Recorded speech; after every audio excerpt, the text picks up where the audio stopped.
usual sellout. They've sold out Mile High Stadium every game since 1970, despite 6 inches to a foot of snow. Yesterday and last night were ready to go. The Miami Dolphins 2-1 against the Broncos 2-1. Both teams lost their opener, but have bounced back the last 2 weeks. Hello, everyone. Dick Enberg with Merlin Olsen. Welcome to Mile High Country. And these teams are coming off good wins. They're ready, and they're coming off encouraging wins. These Broncos have lived off their defense the last couple of years. Right now, they're thrilled because they scored 44 points. They're high in the last 5 years. The Broncos shut out Kansas City, and there it goes. High and end over end. Lorenzo Hampton of the Dolphins. The 15, the 19 is all. Miami gets the ball first, and will start just inside their 20-yard line. Lineups with Dan Marino, the opener for Miami, and this is how the starting 11 looks. Dwight Stevenson, an all-pro center. Lee and Foster at guard. Green and Giesler, the tackles. The tight end is Bruce Hardy. Mark Clayton, a sensational wide receiver, along with veteran Nat Moore for Mark Duper. Nathan and Bennett, the veterans behind Marino, but we certainly will see Hampton and Davenport a lot as well.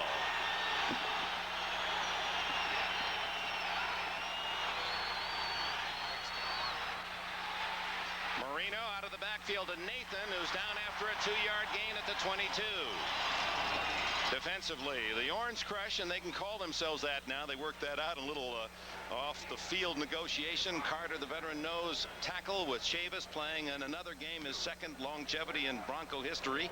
Jones is the top sack maker in the outside, Rulon Jones. The linebackers are Ryan, Dennis, and Busick, the top tackler last year, and Woodard for the injured Tom Jackson. Louis Wright, Mike Harden at the corners.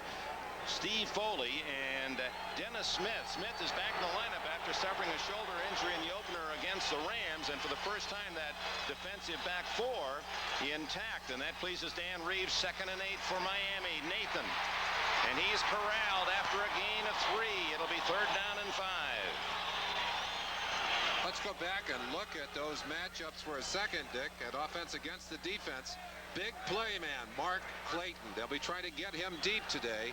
And I'm really going to keep an eye on Dennis Smith. When you have a shoulder injury like that, you got to be very careful. Any hit could reactivate that injury. The critical matchup on the line of scrimmage. Dwight Stevenson against the nose man Carter. We'll be looking at those two. Marino in a passing situation from the Miami 25.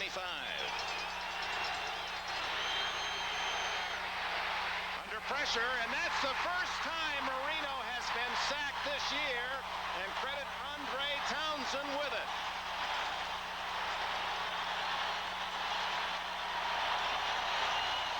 The first 3 games Marino protected like fine crystal, but the Broncos get him on the 3rd play of the game.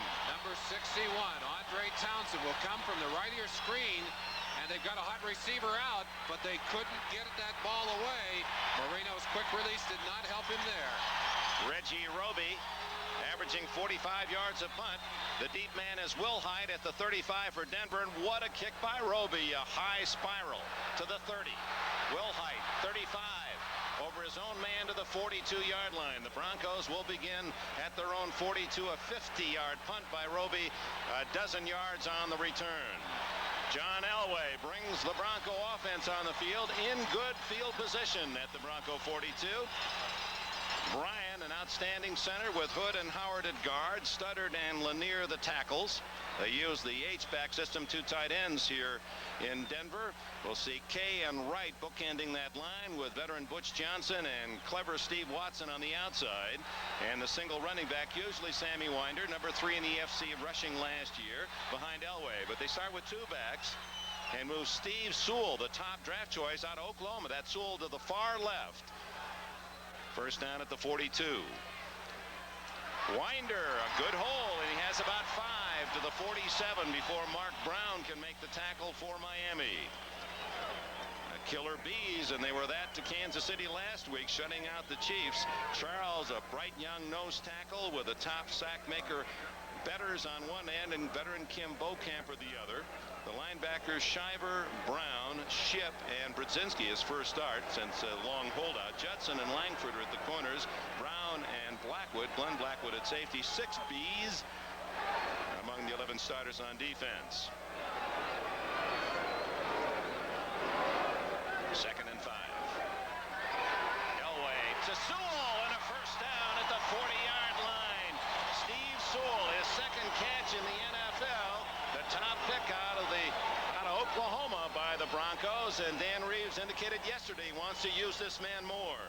Reeves talked about the catching ability of number 30, Steve Sewell. He said this guy could be a great wide receiver. Watch Sewell. He's just going to go down and duck to the inside. He has got great hands and knows how to get open. Has not played much as a wide receiver. Whoa, look at that.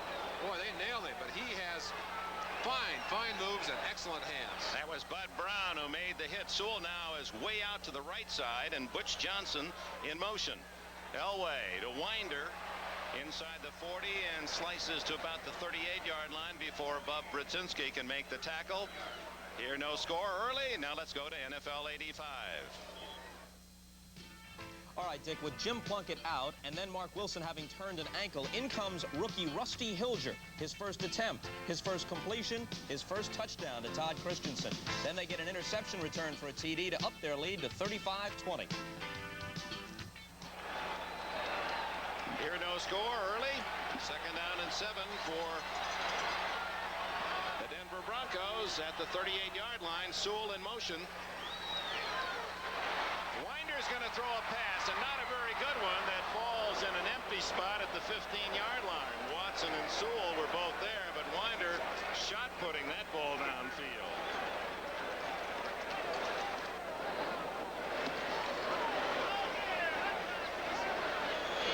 Winder trying to cross up the Miami defense. Well, you'd like to foul people up a little bit with that outside move, but Winder didn't come to run. You've got to come to run if you expect to fool people with that kind of play.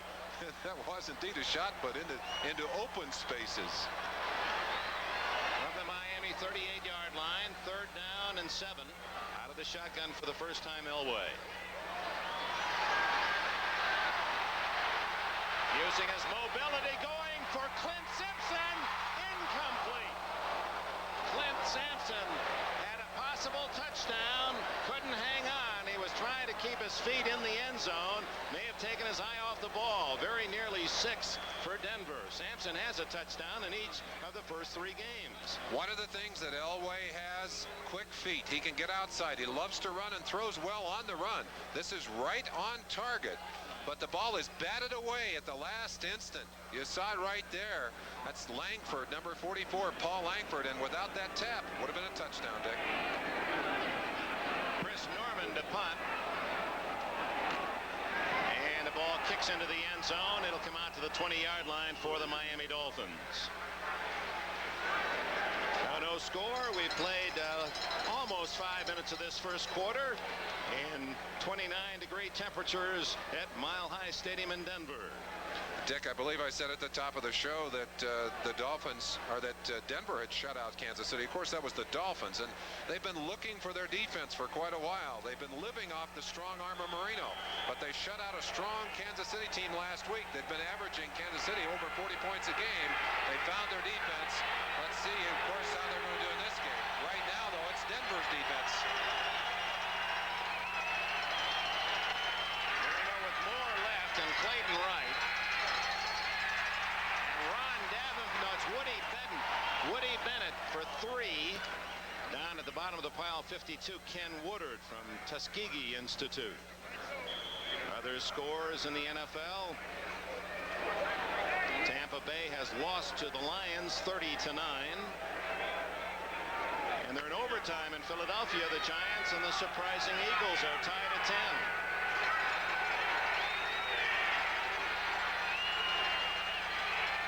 2nd and 7. Marino's second pass attempt. He's got a man, and it's incomplete. Dennis Smith. Good coverage on Bruce Hardy, the tight end. You don't see Marino roll out that much. Dan Marino, the NFL Player of the Year. Brilliant season. 64% of his passes completed last year. Set an NFL record. Most yardage. Set an NFL record with an incredible 48 touchdowns. Both men, Elway and Marino, picked in the first round 3 years ago. He was the very first man taken. Marino, the 6th quarterback, picked as the 27th player. And matched up today for the first time. 3rd and 7. Out of the backfield, incomplete, intended for Nathan. He was covered by Woodard. And the defense of the Broncos gets the Orange Crush salute. Dan Marino said that when he came back, played his first game of the season, he was getting the good reads, but he simply wasn't able to deliver the ball on target. And you kind of had the same feeling here. Read the play properly, had the receiver open, couldn't get the ball on target. First punt went 50 yards, and this one is going to be just as good. A hummer that Wilhite goes back to collect. 23-30, and down the sidelines, Wilhite with an excellent return out of bounds at the 41-yard line. Gerald Wilhite returns at 17 yards. A 53-yard punt by Roby appeared to be good coverage, but Wilhite made a good move going to the short side of the field. And again, Elway and the Broncos start outside their own 40-yard line. Roby puts that ball so high, it's unbelievable. Butch Johnson left. Steve Watson to the right. No score. We're 9 minutes and 28 seconds left in the first quarter. Winder to the 50 into the 49 before Bud Brown and Paul Langford can make the tackle. Close to 10 yards for Winder. Winder was the only player on this team to make the Pro Bowl last year. He's still the workhorse of this Bronco offense. It's just shy of a first down, so it'll be 2nd down and inches for the Denver Broncos.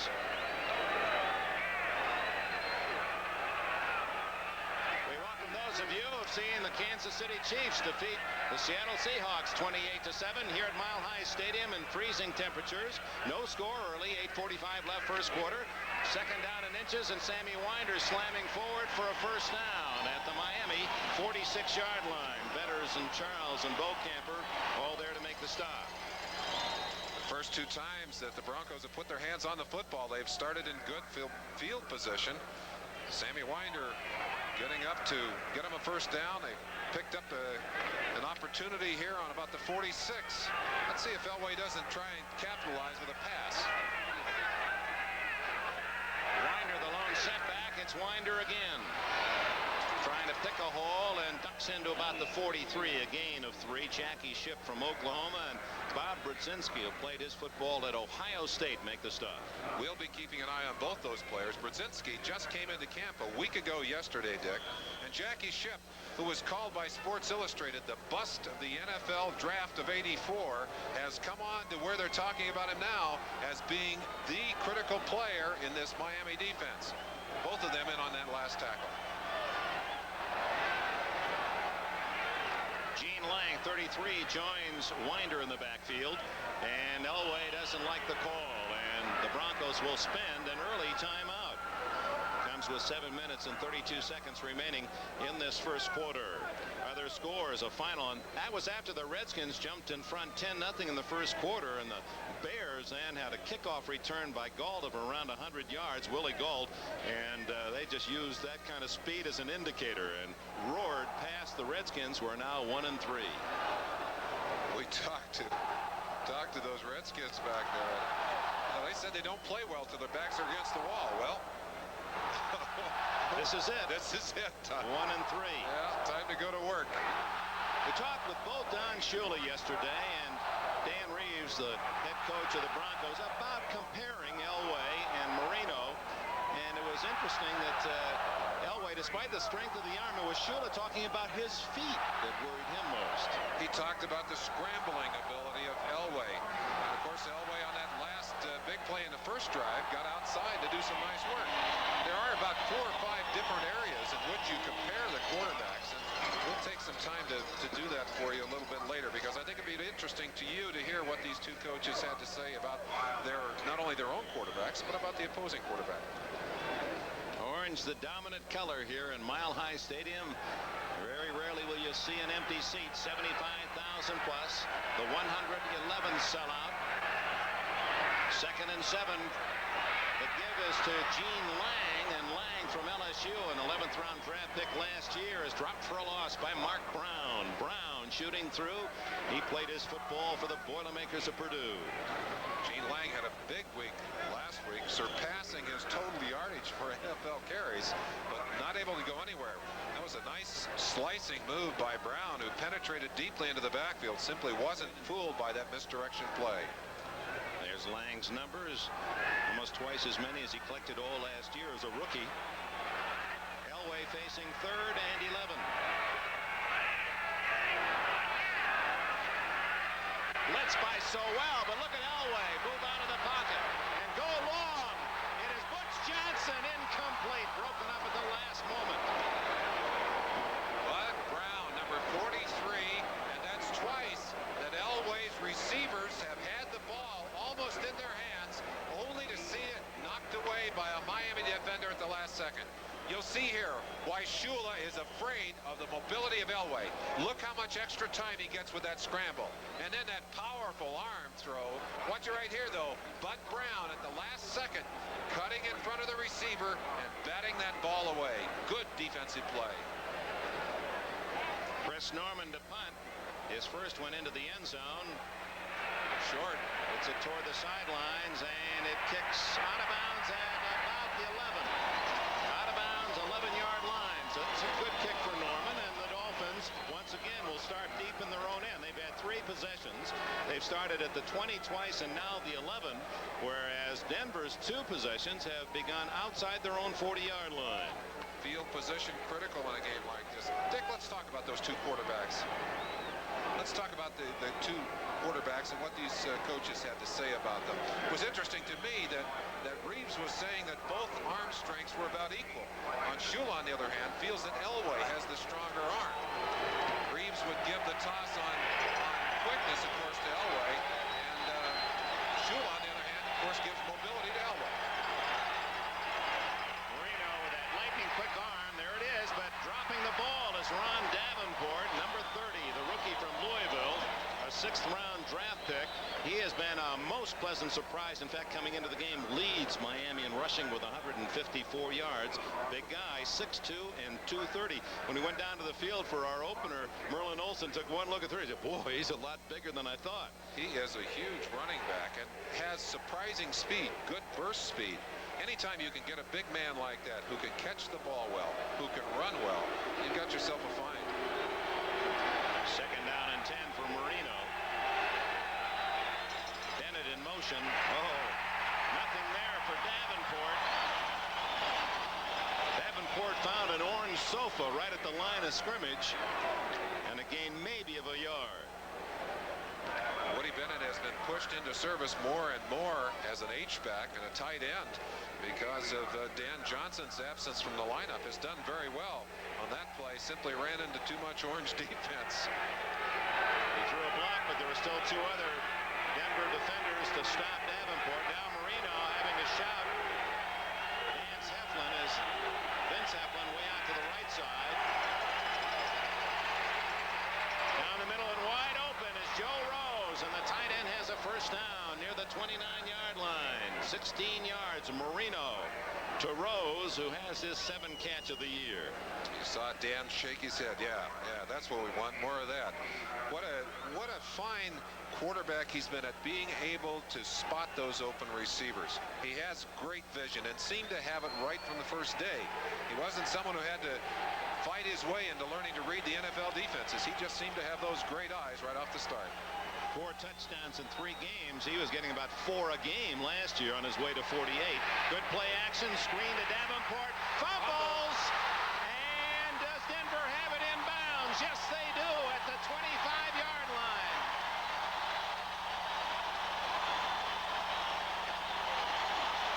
Rulon Jones, number 75. Welcome those of you who have been following NFL action on NBC in Seattle. Here in Denver, a big play with no score in the first quarter. 5 minutes remaining in the period. A screen pass to rookie Ron Davenport. Davenport fumbles. Rulon Jones has recovered for the Broncos, and the first break goes to Denver at the Miami 25-yard line. Good play. stripping the ball, number 75, Rulon Jones. Busick has a chance. It was finally Jones who pulled it in, and they have the football for the third time today in Miami territory. Jones forced the fumble and then recovered it. Elway goes to this side, complete to Clarence Kay, his tight end, and Kay is down at the 20-yard line.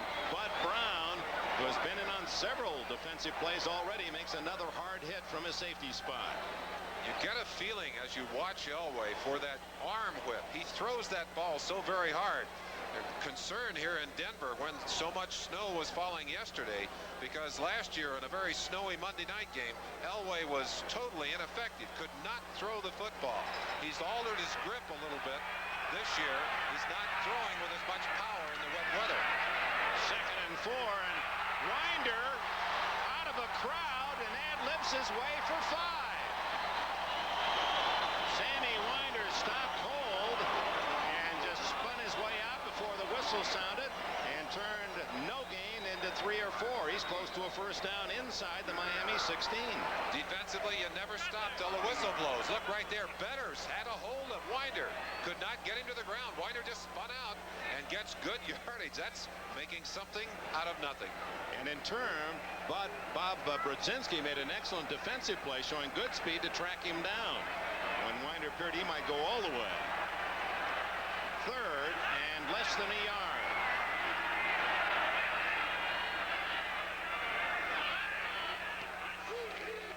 Elway sneaks it in for the first down to the 13.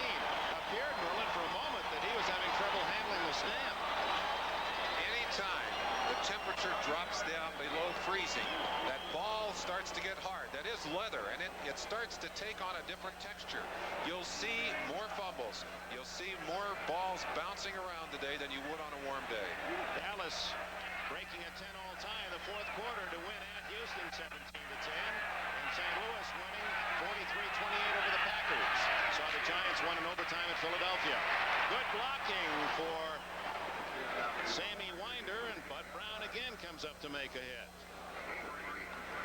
Gain of about 3. It appeared to be set up for much more for Winder, but good pursuing defense by the Killer Bee defense. 2:44 remaining in the first quarter. No score, and Denver is at the Miami 10.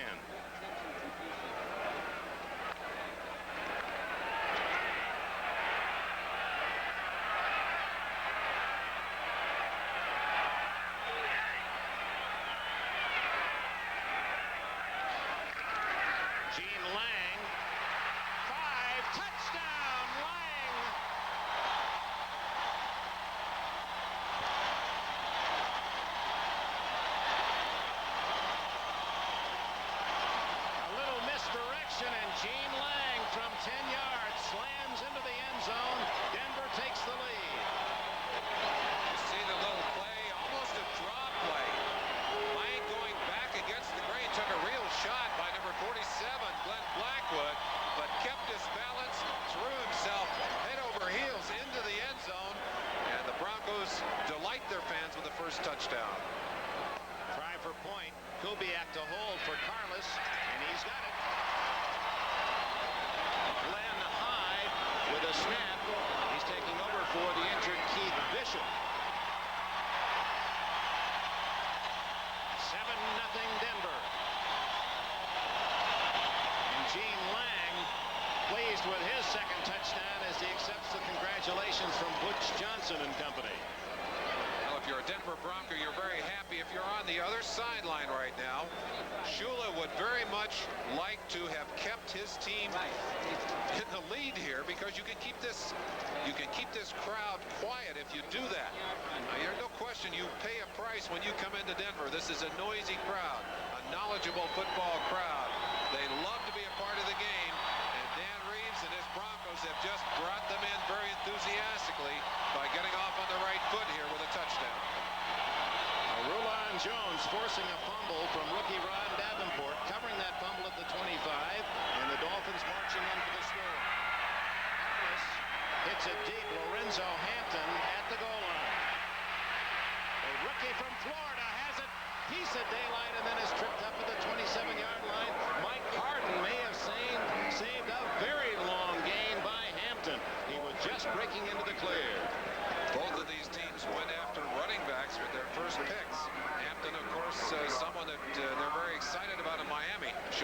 speed there. I think you're right. If he breaks open, he's gone. Arden just got enough of him to knock him off balance. Elway now talking with his coaches upstairs as Dan Marino is in the spotlight. Miami trailing 7-0. 2:09 left first quarter. From the 27. Hampton, or is it Nathan, to the 28-yard line, and that's all. The Bronco defense tough against the run. Tony Nathan from Alabama, the veteran, getting a yard or two. At the 29-yard line, call it 2nd down and 8. Miami losing to Houston in the opener at the Astrodome, then winning convincingly against Indianapolis and Kansas City, a 31-0 shutout last week.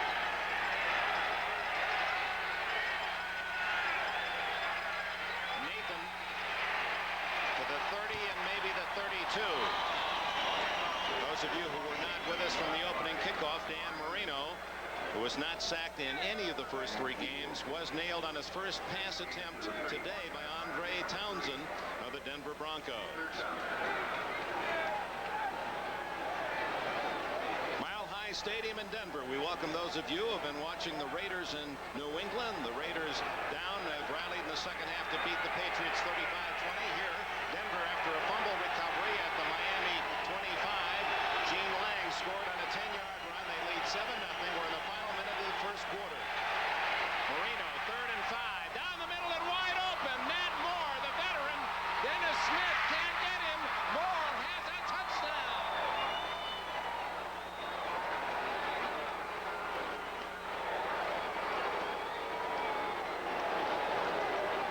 69 yards. Matt Moore from Dan Marino, and the all-time pass receiver in Miami Dolphin history. Moore both in catches. He came into this season leading all of the Dolphins in catches, 421, and in touchdowns, and he just adds another to both of those records. Moore has been nursing a sore ankle. In fact, had a brace on that ankle yesterday. No sign of that as he leaves the Bronco defense behind and carries it into the end zone. Ruves knocks home the extra point, and this game is even at 7. 42 seconds remaining. First quarter here in Denver. We're tied at 7.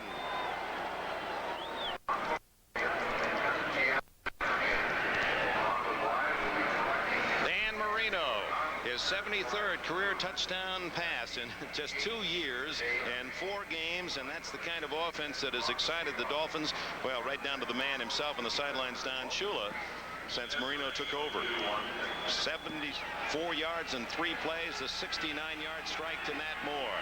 Ruves kicking toward Gene Lang. Lang at the 15. Oh, he comes out aggressively, doesn't he? To the 26, maybe the 27-yard line. George Little, number 99, 52. Robin Senlin with a tackle on a 23-yard return. 32 seconds remaining in this first quarter. Let's go back and look at that touchdown again as Dan Marino dropped back. He sent Nat Moore just down over the center. Moore gets behind the defense. Dennis Smith, number 49, the man who's trying to catch up with him, and Dennis back for the first time since his shoulder injury took him out of the lineup. Could not catch up with Nat Moore. Winder on first down, and a flag is down, and we're going to get a block in the back against the Broncos along the sidelines. Jackie Shipp made the tackle for Miami, and the first penalty of the game apparently against the Broncos. There it is.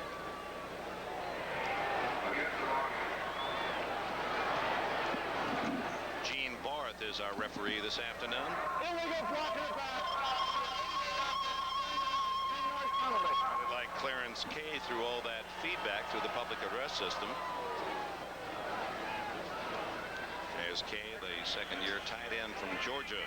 Already caught a nice pass in this game. More known for his blocking abilities rather than his pass-catching abilities, although Dan Reeves said it's not because he can't catch the ball. We're going to get more passes thrown to Kay. Final seconds, first quarter, 7-all. Lang with a 10-yard run for Denver, and Marino answers with a 69-yard strike to veteran Nat Moore. Elway in trouble.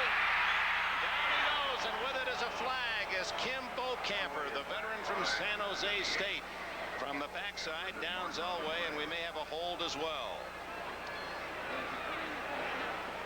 Holding call will be made, and Bocamper beating Dave Studdard on the play. Studdard only had 1 sack all of '84.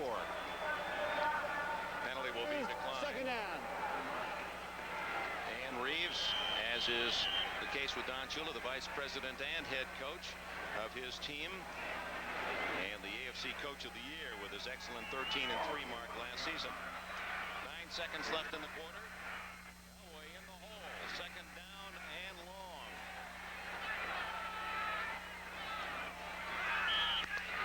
And there's the gun, the end of the first period here at Mile High Stadium in freezing Denver, Colorado, where the score here at Mile High Stadium, most of them had to come with some brooms or some device to sweep off 6 to 12 inches of snow that fell yesterday and last night. The temperature to start today was 29 degrees.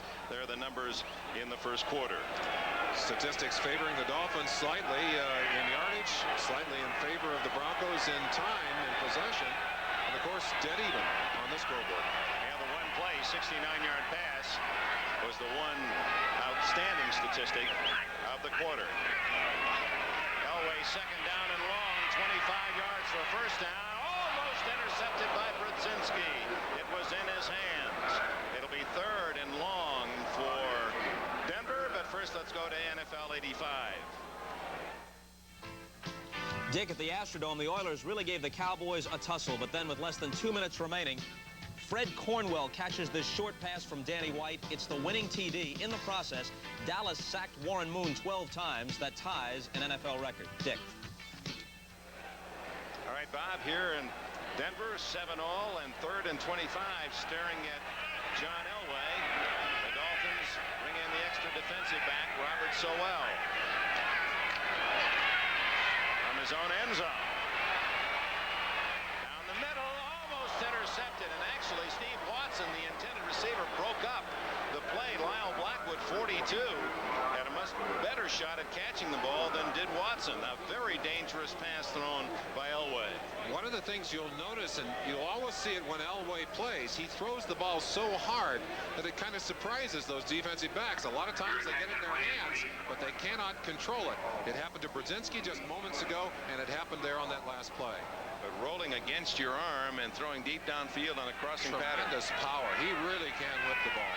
Chris Norman to kick. Mike Kozlowski, who played his college ball nearby at the University of Colorado, is deep for Miami. A wobbly kick. Kozlowski at his own 47. Oh, what a hit. 98, Ricky Hundley, an All-American at the University of Arizona, #1 draft pick last year. Did not sign initially and was picked up by Denver with a number. Coors Light, the silver bullet. There's no slowing down with a silver bullet. By Mazda Cars and Trucks. The more you look, the more you like Mazda value. And by Quaker State. The big Q stands for quality. Always has, always will. Back at Mile High Stadium, Miami starts for the first time in Denver territory at the 47, a 7-all tie. Out of the backfield, Tony Nathan to the 40-yard line, a pickup of 7, and a flag goes down. A late hit going to be called against the Broncos. That's a dumb penalty. You don't want to give your opponent better field position than they have. Miami inside of Denver's territory. Personal foul. Late hit, number 58, 15-yard penalty. Steve Busick, inside linebacker for the Broncos. Let's go to the end of that play. You'll see Marino reading the play well, gets the ball off, and again, a very quick throw. Tony Nathan on the ground, and Busick coming, just speared him on the ground. An unnecessary shot, and the official quickly threw the flag. 15-yard penalty takes it down to the 25 and a first down for the Dolphins. 30 seconds gone in the second quarter. Nathan did not see the ball. Marino, all he could see was Rulon Jones applying a lot of pressure. That's the kind of pressure that they want to get on Marino. They want to get in his face as quickly as possible to keep him from being able to watch downfield for those receivers. Rulon Jones all over him on that play. We're going to run down all the scores for you. The Raiders won at New England. Washington loses it in Chicago 45-10. 28-7, a surprise Kansas City over Seattle. 17-10, Dallas bests Houston. We'll give you the rest after this play. 2nd and 10. Lorenzo Hampton for a couple of yards to the 22-yard line and back to the NFL scoreboard.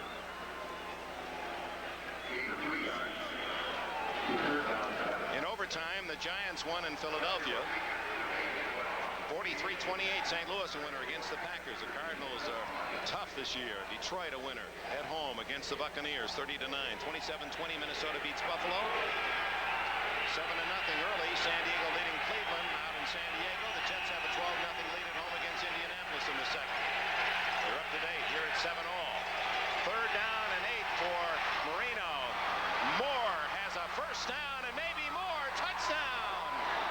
Nat Moore, second score. Did he step out of bounds? Down at the 12-yard line. There's a flag down over there. We may have had a peel back block by another receiver that'll go against Miami. It is against the Dolphins to take the touchdown away. Apparently a clipping call against the Dolphins, and will move the ball back about to the 23-yard line. Illegal blocking it back. Number 88 offense will replay the 3rd down. Vince Heflin, number 88, but see how quickly that ball zips. That's a zinger. Nat Moore, another big catch. His was the big touchdown. There's the shot in the back. Heflin coming up to try and block for Moore. Simply smashed a man in the back. Otherwise, Moore has a touchdown. The penalty marked right at the spot where the other line of scrimmage was, so it's 3rd down and 8 again.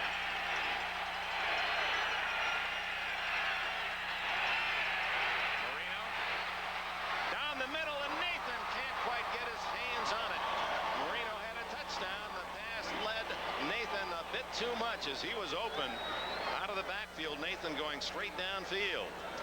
So in will come Fuad Reveiz, the rookie from the University of Tennessee. Boy, that volunteer club last year had 2 outstanding kickers. Reveiz, picked in the 7th round by the Dolphins, has made the squad here. And of course, Jimmy Colquitt was the punter for Tennessee last year, and he is now kicking for the Seattle Seahawks. Reveiz, this will be a 40-yard attempt.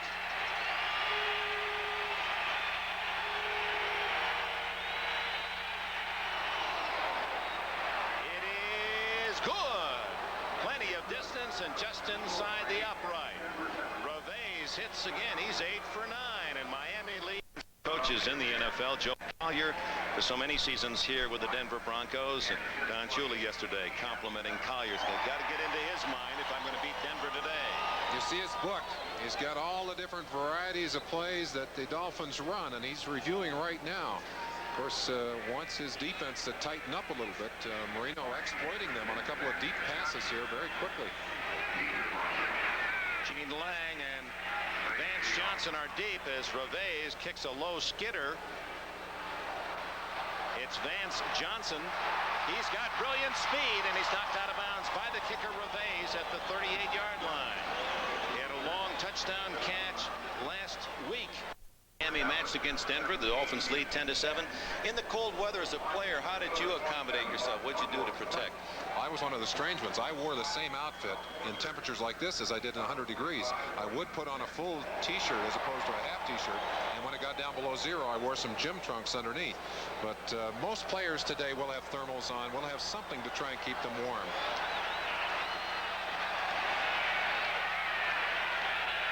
Broncos start from their 38. Trailing by 3. That's Steve Watson in motion. Down the middle to Clarence Kay in heavy traffic. Elway finding a small crack to drive that ball through 3 Miami defenders. Bob Brzezinski finally made the tackle. It's a first down at the 46. Elway faking the little toss right there to Winder.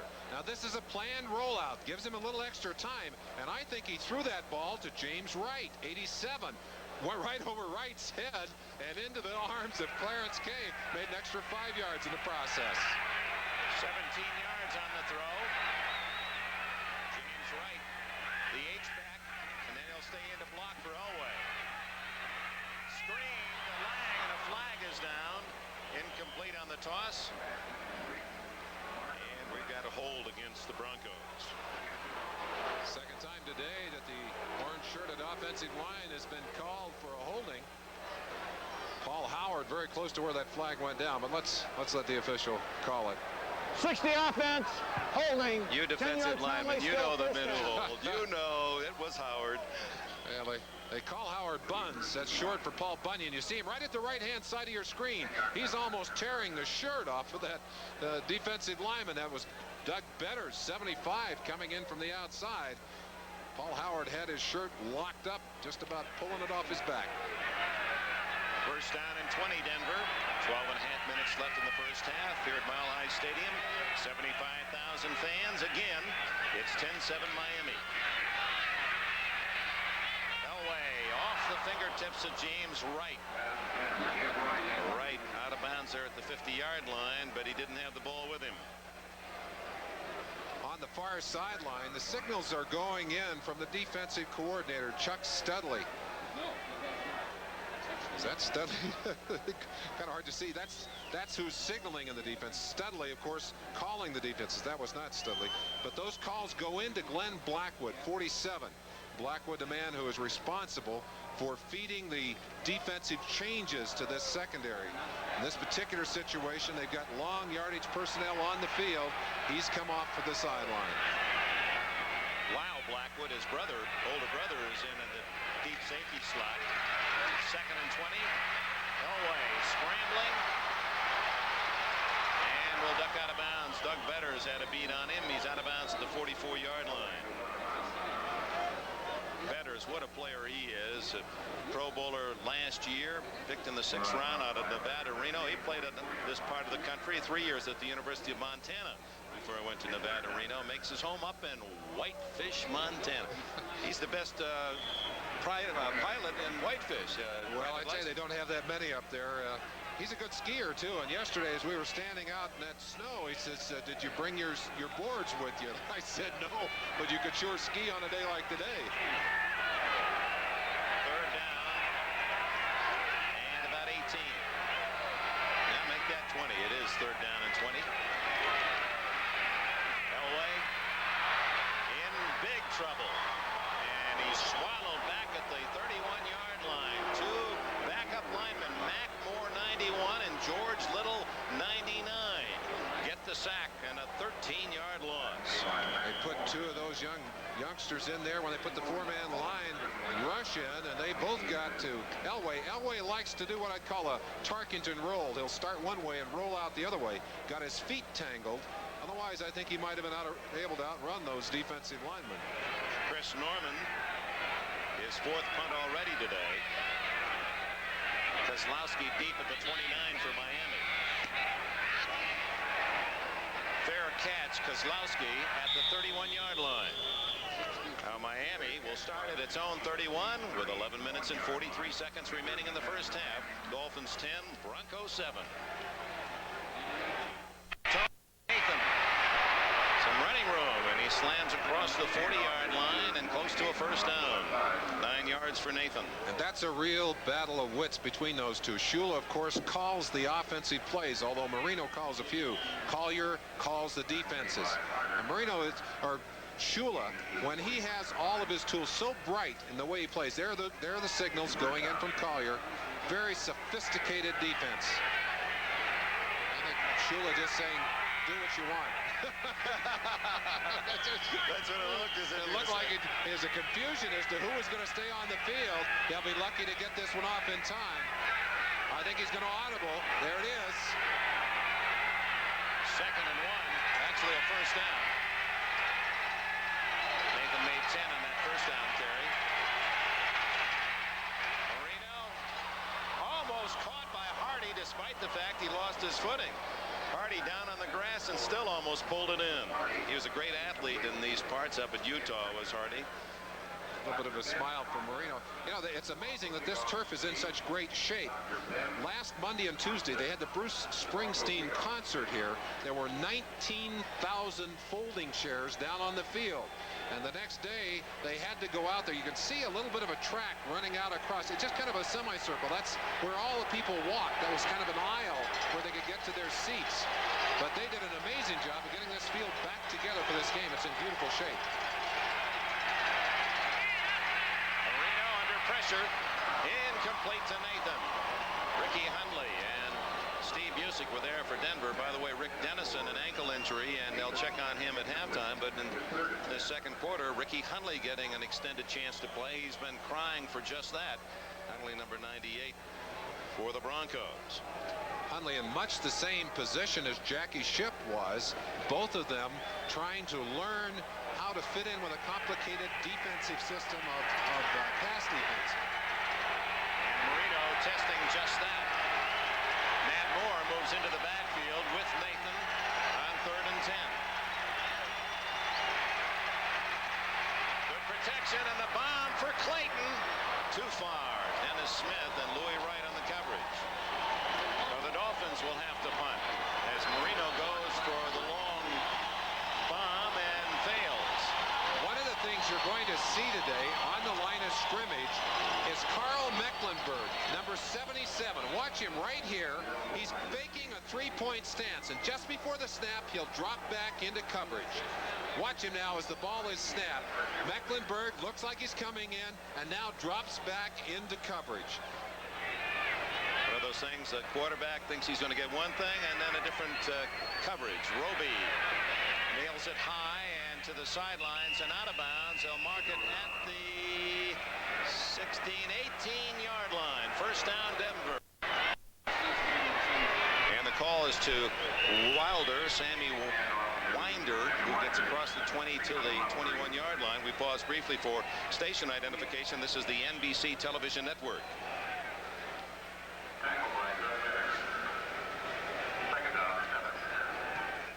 Winder gains 3. It is second down and 7. By the way, Chuck Studley is, in case you're wondering, a distant relative of Uncle Studley, but Collins' notorious uncle. Oh, I was wondering.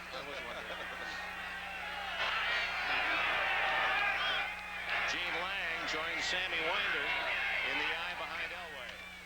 Second and 7 play. Elway incomplete to Sampson, covered by 96 Sanders Shiver. Beaucamper applying pressure on Elway. Chuck Studley will signal in the defenses from the sideline. In this case, he's sending them in because he's making massive transfusions into that defensive lineup. Number 47, Glenn Blackwood, is really the man who is going to make the call in the huddle out there. Well, except he can't do it from the sideline. He may be nursing an injury. Usually a defensive coordinator will have 2 or 3 people that he can trust to make the calls. The man he wants to make those calls, though, is Blackwood. Out of the shotgun, the better receiver, Gerald Wilhite, 47, joins Elway. Elway gunning the ball, complete to Butch Johnson at the 50-yard line. Bud Brown with a tackle. Talk about a rifle arm. Elway, who was an outfielder, was in the Yankee chain, hit 318 as a Class A rookie. Look at this throw from right field. Out of the shotgun. Elway is back. He looks left. He finally spots Johnson free. And look at that ball. Boy, that's just a strike and thrown with an absolute string on it all the way down the field. 2 defenders not very far away, but when you throw with that kind of velocity, they have no time to recover. Elway on 3rd down comes up with a 29-yard pass and a first down at midfield. 10-7 Miami, 8:53 left in the half. Winder for 5. For 8 yards goes Sammy Winder out of Southern Mississippi. Tackled by Bud Brown, also from Southern Mississippi. A nice play by Sammy Winder, number 23. You're going to see him right in the middle. Now watch Winder. He's going to go to his left, and he's just going to kind of take his time up in here and then explode up through the line. Watch him now as he'll work up in there. They've offset the line. They're stunning away from him. Winder just did a little bit of a wiggle up in there behind the blocking of number 88, Clarence Kay. Sammy knows how to use that little shake, doesn't he? That was a good illustration of how that back using his patience to find some room. Under pressure, Elway, complete to Watson, and with a flag down, Watson is to the 31. There may be a face mask. 11 yards if Paul Langford made the tackle. Elway throwing while being tackled, and a perfect throw. 44 defense, interference, penalty refused, touchdown. This is the difference between the John Elway of his rookie season and even early last year and this year. He said, when I walked up there, I had to do a lot of thinking. He said, now I don't have to think. He said, when I feel him coming and I know I've got to get the ball off, I don't have to worry about it. It's gone. And there it is right there. Perfect pass. Nice play over there by Steve Watson, who's, I think, one of the most acrobatic receivers in all of the NFL. That was his first catch, 11 yards on the play and a first down. Draw hard to Gene Lang, and Lang was the most explosive of the four Bronco backs. Winder, Sewell, and Wilhite, and he showed you that quick acceleration for short yardage. Bo Camper made the tackle, Miami. See Lang coming off the sideline to be welcomed over there. Reeves doing a good job mixing his plays. He'll list his plays, carries a piece of paper. He'll have his priorities there. On 1st and 10, what do I want to run? 2nd and 5, which is this situation. A nice situation for the offense. What plays would I like to run in this situation? Both Butch Johnson and now Watson. Watson from the slide in motion. 2nd and 5. He's going to scramble and go into that slide at the 22. Now it's where the ball is when he starts to slide. You might think he should get progress to the 20. They'll mark it where the ball was down when he made the slide. A flag is down as well. Mark Brown was the closest Dolphin. There's going to be a motion call against the Broncos.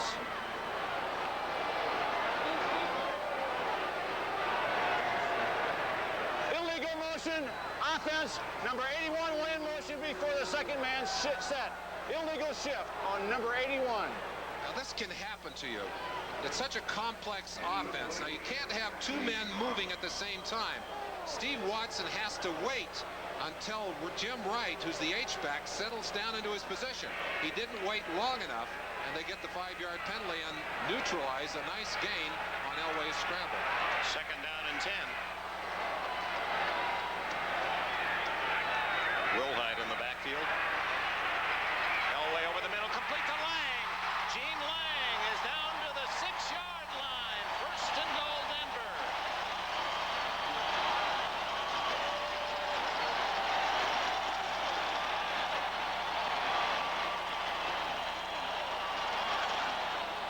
Both teams utilizing a lot of offensive firepower. A little swing. You saw number 33 just come out of the backfield. He beats the linebacker across the center, and then it's up to the defensive backs to stop him. That was Bob Brzezinski, 59, that he got out of position to beat up the middle on that play. You see the snow piled at the ends of the stadium down at that end of the field. They spot the ball just outside the 6. 1st and goal. 10-7 Miami leads, but Denver threatens.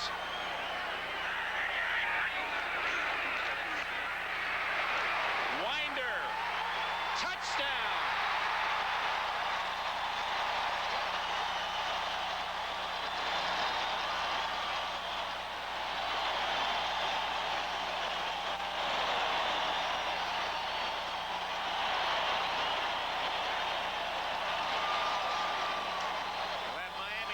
Was so tough, the goal line stand last week against Kansas City, but twice Denver has scored on surprisingly long runs in tight. A 7-yard run by Winder. Lang earlier went 10 yards for a touchdown.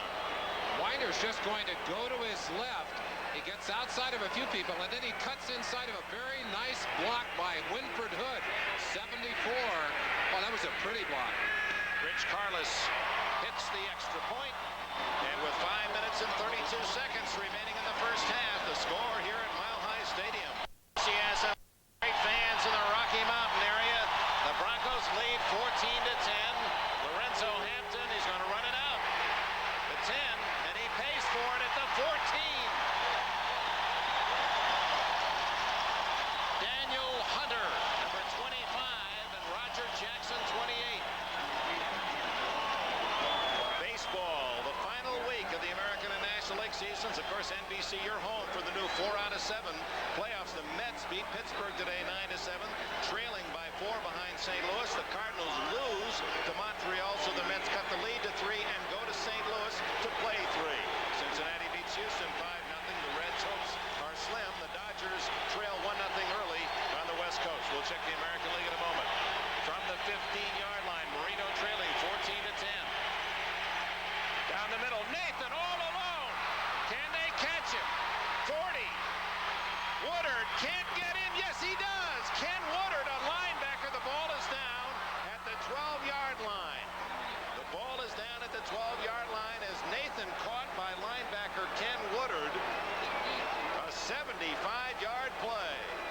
2 great lessons here as you watch. First, a tremendous play-action fake by Marino froze the defense and allowed Nathan to get free. But now watch Ken Woodard. He won't give up, and he keeps coming, and he just gets a handful right here of jersey and dives down on the back of the legs. The ball bounced away after he hit the ground, so they won't call a fumble. But what a great recovery by Woodard. An error to begin with, perhaps not by Woodard, but a great recovery by Woodard to get him down. 75-yard play positions Marino and Miami a first down at the 12. The give to Ron Davenport. He fumbled earlier. He smothered after a 3 or 4-yard gain. Steve Foley, 43. First man in, Harden there. Rulon Jones. In case you joined us late, Ron Davenport fumbled at his own 25. Rulon Jones recovered, and the Broncos went into score the first touchdown of the game on a 10-yard run by Gene Lang. Then Marino to Moore, a 69-yard touchdown pass, made it 7-all. Reve's a 40-yard field goal, 10-7 Miami, until Winder's 7-yard touchdown run that capped an 82-yard drive in 8 plays. And now Miami trying to strike right back with 3:43 left in the half. Nathan. Stop cold at the 6-yard line. Mike Harden and Dennis Smith. Well, we gave you the National League Baseball. Here's the American League side of the baseball story on this Sunday. Minnesota defeats Kansas City 6-3. The Royals were in a first-place tie with the Angels. Let's see how the Angels did. They won at Cleveland 9-3. So California leads by a game going to Kansas City tomorrow night, a big 4-game series. Yankees lead Baltimore. Well, they win the first game 4-0 over the Orioles. Second game, they have a 3-0 lead early. We'll check Toronto. Big play, 3rd down and 4. Marino too low, incomplete. It was trapped by Vince Heflin, number 88. Steve Wilson on the coverage. So Fuad Reves, the rookie field goal kicker for Miami, will come in to try for 3. That has to be disappointing for Marino not to get more out of that drive. Watch number 57, Dwight Stevenson, on the nose, working on Townsend. One-on-one, doing a good job. Good job on the top by Cleveland Green, the tackle. Look from that angle like he caught it, but you could see it bounce even from where we are, Dick. Strock to hold for Reves, 24-yard attempt. And he's got it. Reves is 2 for 2. He's 9 for 10 with the Dolphins. His only miss was from 52 yards into the wind. He's been nearly perfect. Shula said that one was on me. I never should have called it. The wind was howling and just snapped that ball after it left his foot. So Reves hits the 24-yard field goal to get 3 out of a drive that featured the 75-yard pass to Nathan. You see an excellent hold by Don Strock, and that relationship of snapper, holder, and kicker is so important. We'll talk about that when we see Denver's kicking unit on the field, because Keith Bishop, who usually snaps for them, is nursing an injured knee, and because of that, they've got Hyde out there snapping the ball, Glenn Hyde, and I think that's going to be a little bit of an adventure. If I were him, I don't think I would have slept very well last night. Glenn Hyde, 34-year-old veteran. They call him Lumpy, and for good reason. NFL 85 will have all of the details of this 4th week of the NFL season for you. All the scores and top plays. Well, there were some big ones, and for the Chicago Bears, who remain unbeaten 4-0, a long kickoff return for a touchdown by Willie Gault took them from 10-0 down and got them on their way to a big victory over Washington today. Reves with 2:46 remaining in the half. Vance Boobs Johnson, a speedster from Arizona, out of bounds at the 25-yard line. They called Johnson 82, the fastest Bronco ever. He ran a 4.38 on grass during the summer drills, and he is going to bring some lightning to the Bronco attack. They're using him also in different situations in the backfield. I think you're going to see a lot of him today, but he has such great speed that that'll stretch that defense a little bit. That's something that the Broncos have really lacked here. He just missed the U.S. Olympic team in the long jump. Toronto apparently will beat Milwaukee, so Yankees have won the first of two, but the Blue Jays keep right on going. They're flapping their wings toward the playoffs. Elway gets out of Shiver's grasp, and the incomplete pass may have been the best choice.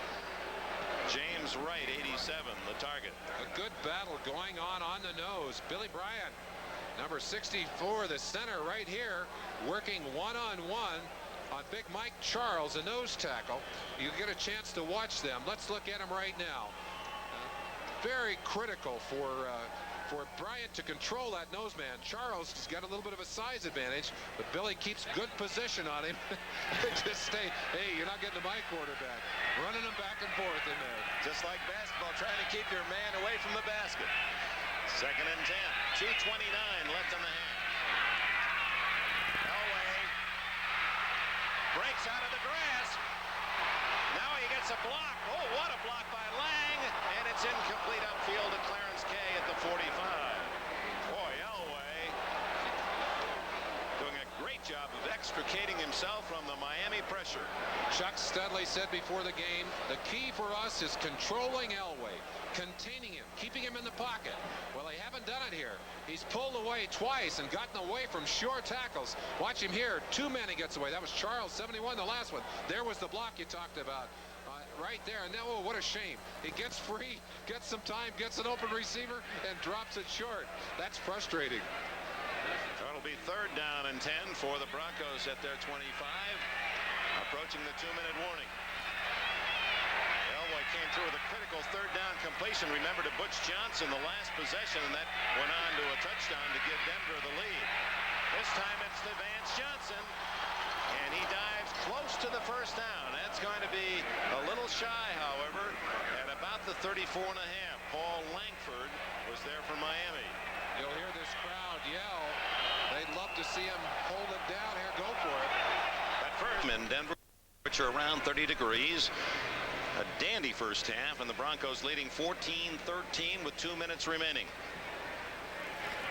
7 substitutions coming in defensively for Miami as Chuck Studley rushes some troops in to try and maybe get after this punt. I think what he expected was maybe they were going to fake the punt, and then at the last moment, seeing the punter in there, send in the punt return team. 4th down and 1.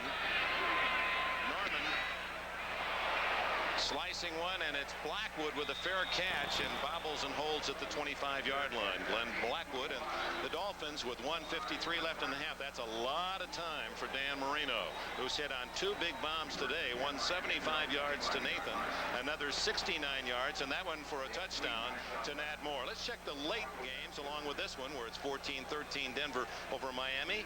Cleveland and San Diego are at the half, tied at 7 in San Diego. 15-10, the Jets lead Indianapolis in the second. The Rams have a 10-3 lead in the second. The Rams trying to join Chicago as the only 2 unbeaten teams after 4 games. And San Francisco with a 7-0 lead against the Saints in the second. Clayton to the right. Moore to the left. Nathan in the backfield. It's Nathan for about 3. What a good all-purpose back Tony Nathan is from Alabama. Year after year, he's usually the number 2 rusher and the number 2 receiver for the Dolphins. He's always there. He came into this game averaging 6 yards a carry. Now that's impressive. Marino picked off by Andre Townsend, number 61, the nose tackle. That's a lineman's dream, as Townsend had read the screen, which was going out to Nathan, drifted out in front of it. Marino putting a little zip on that ball. Watch it now. Townsend right in the middle of your screen, reads that screen, and you see him exploding to the outside.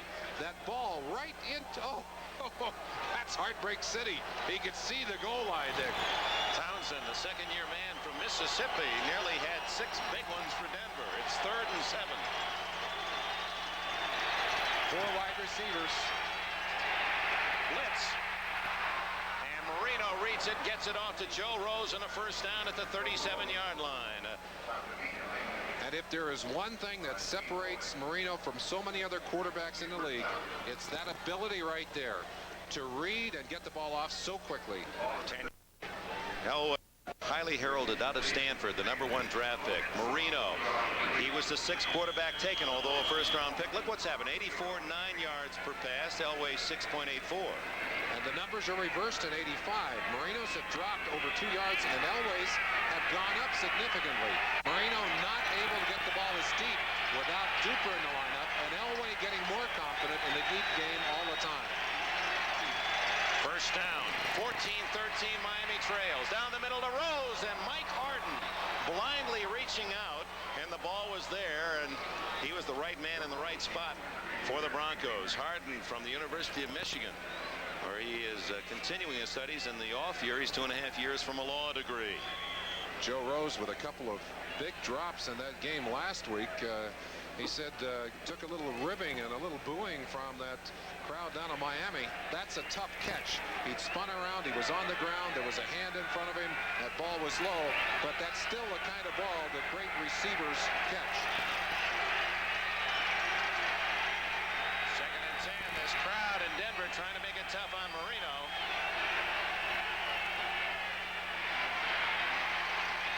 Down the middle to Clayton, his first catch. And he is tough in the open field all the way to the 34-yard line.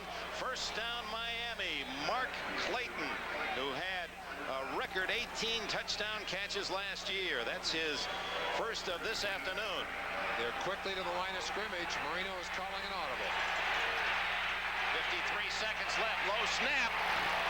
And he had to dump that one off. Nathan thought he was held, and now a late flag comes in as Ken Woodard, 52, apparently had some of Nathan's jersey. They're going to call Mecklenburg perhaps for a late hit on the quarterback.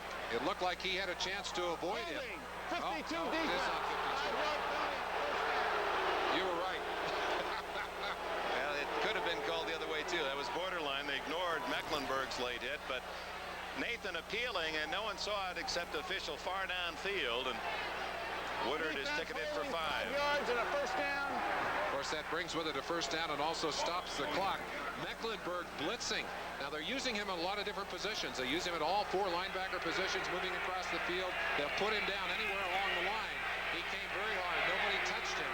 That's why Marino had to unload the football so quickly. from the 29.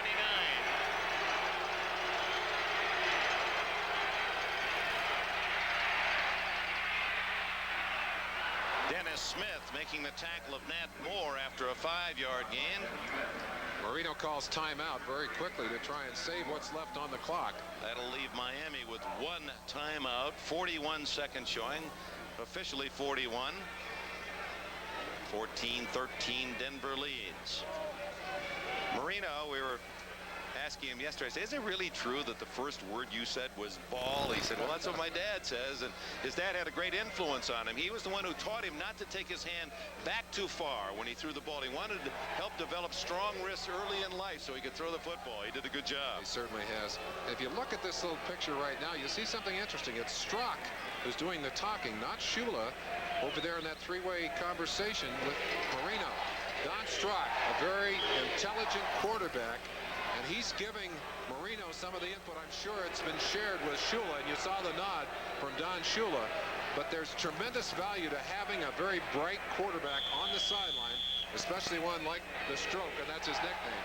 And you saw him talking right there to Marino, giving him some advice and probably calling a play for him.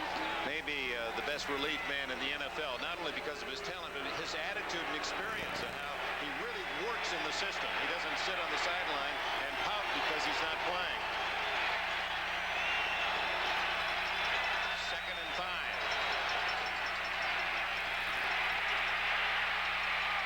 Joe Rose. Touchdown, Miami. Rose, the tight end, beats Harden. And Miami takes the lead again. For Rose, his first touchdown of the year. Vindication for Joe Rose, and you see Marino coming after him to congratulate him. Big Doug Betters. Mike Harden, 31, trying to cover man-to-man. Rose does not have brilliant speed, but boy, does he know how to run a pattern. And look where this football is thrown. Now, when you throw a ball that well, even tight coverage is just not going to get the job done.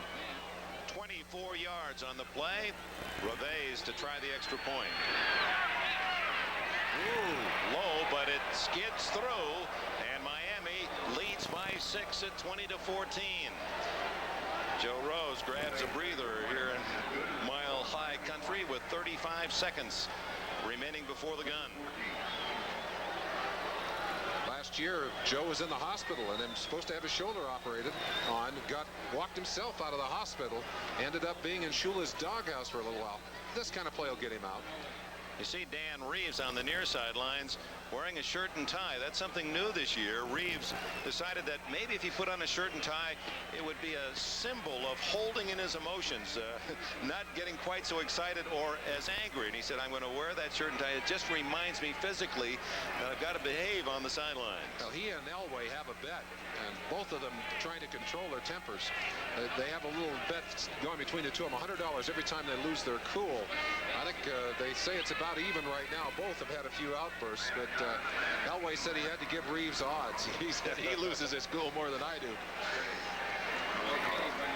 20-14 as Dan Marino has hit on a couple of touchdown passes. The two touchdowns scored by Denver, both on the ground. Johnson and Lang are deep. Reves very high to Johnson's side at the goal line. Vance Johnson trying to thread his way through, brought down by Mike Kozlowski at the 22-yard line, and a flag. Let's go back and look at that last touchdown again. You'll see good protection. That's Townsend trying to get at Marino there. Marino back, sets, had Joe Rose all the way. Knew that they were going to get a single coverage on him and got him the football. We were checking the throwing action by the two quarterbacks, Elway and Marino, because they are distinctly different. We get a chance, we're going to let you see it in a little slower close-up look.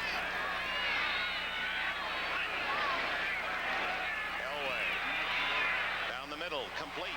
That's Clint Sampson to the 36-yard line. Hurry up, go the Broncos with 21 seconds of all timeout. 21 seconds. There's just too much time to be taken for Elway to hurry his team to the line of scrimmage, so he decides to spend the Broncos' second timeout. Well, one of the differences between these two quarterbacks in the pocket, Dick, is that Elway likes to get, in fact, has to get those feet set before he can throw. And Marino, on the other hand, he doesn't care where his feet are. He just delivers the ball. But Elway has that, almost has a pitcher's follow-through, reaches way back and rifles that ball forward with a tremendous downward shot of the arm. And that's one of the reasons he's had trouble hanging onto the football when it's wet, as he did last week in Atlanta. Let's look at the numbers right here. Completion percentage is very close, and with yardage like that, Marino's numbers, and we showed you the comparison on average per catch. With the kind of numbers he's had today, that'll kick that way up, may get it back on par with what it was last year.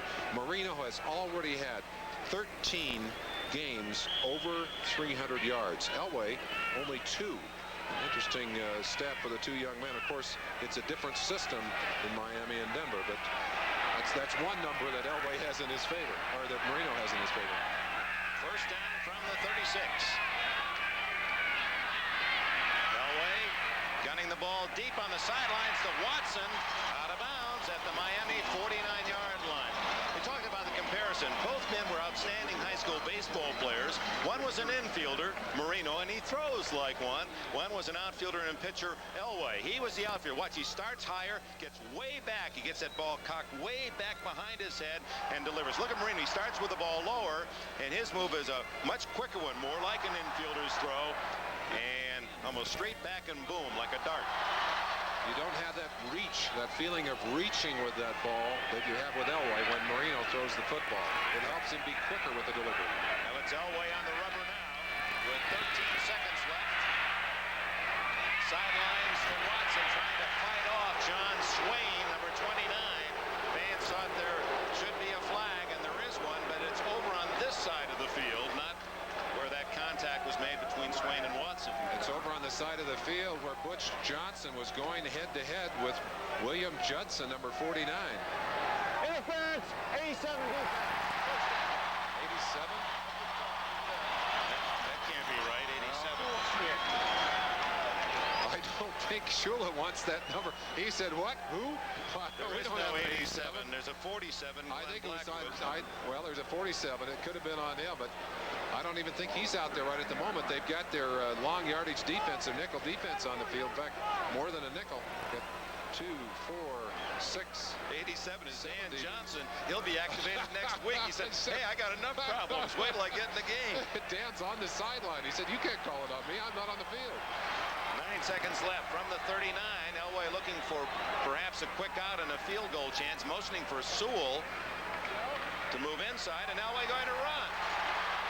And out of bounds behind a good block, and that stops the clock 4 seconds and gives Rich Karlis a chance for a long field goal. A 9-yard run by Elway, who led the AFC quarterbacks in rushing last year, gained 237 yards. Extreme long yardage situation, and a smart call by Reeves. Realized that against 7 DBs, your chance of completing a pass not good, just getting enough. And you see the bare foot of Rich Karlis in the last 2 years has never put anything on that foot, even on the cold days. He said, I did put a sock on when it was 20 below in Kansas City. 47 yards away, and he has hit the post again, and it bounces out. Rich Karlis, who has had a penchant for that, an affinity for hitting the upright, hits the left side. A flag is down. We'll check the call. Some of the Dolphins are on their way to the locker room. It's against Miami. Defense is 12 in the field. 5-yard penalty. There's a break for the Broncos. 12 men on the field to play, and Don Shula, whose teams consistently through the years were the least penalized in the NFL, don't often get that kind of call. They don't make those kinds of mistakes, and you know someone will pay for it, and it might just be the rookie George Little from Iowa, their 3rd-round draft pick. So Karlis will get a second chance. Karlis is working on a string of 10 in a row. You got 12 on the field. We can count them. 1, 2, 3, 4, 5, 6, 7, 8, 9, 10, 11, 12. There they are, indeed. They've got them there. This one will be 42 yards. It is on the other upright. It goes through. Oh, my.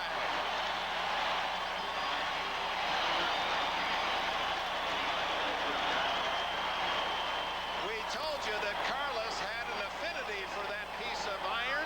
First he hits the left, no good, gets a penalty, moves him 5 yards closer, so he kisses it off the other upright and caroms it through.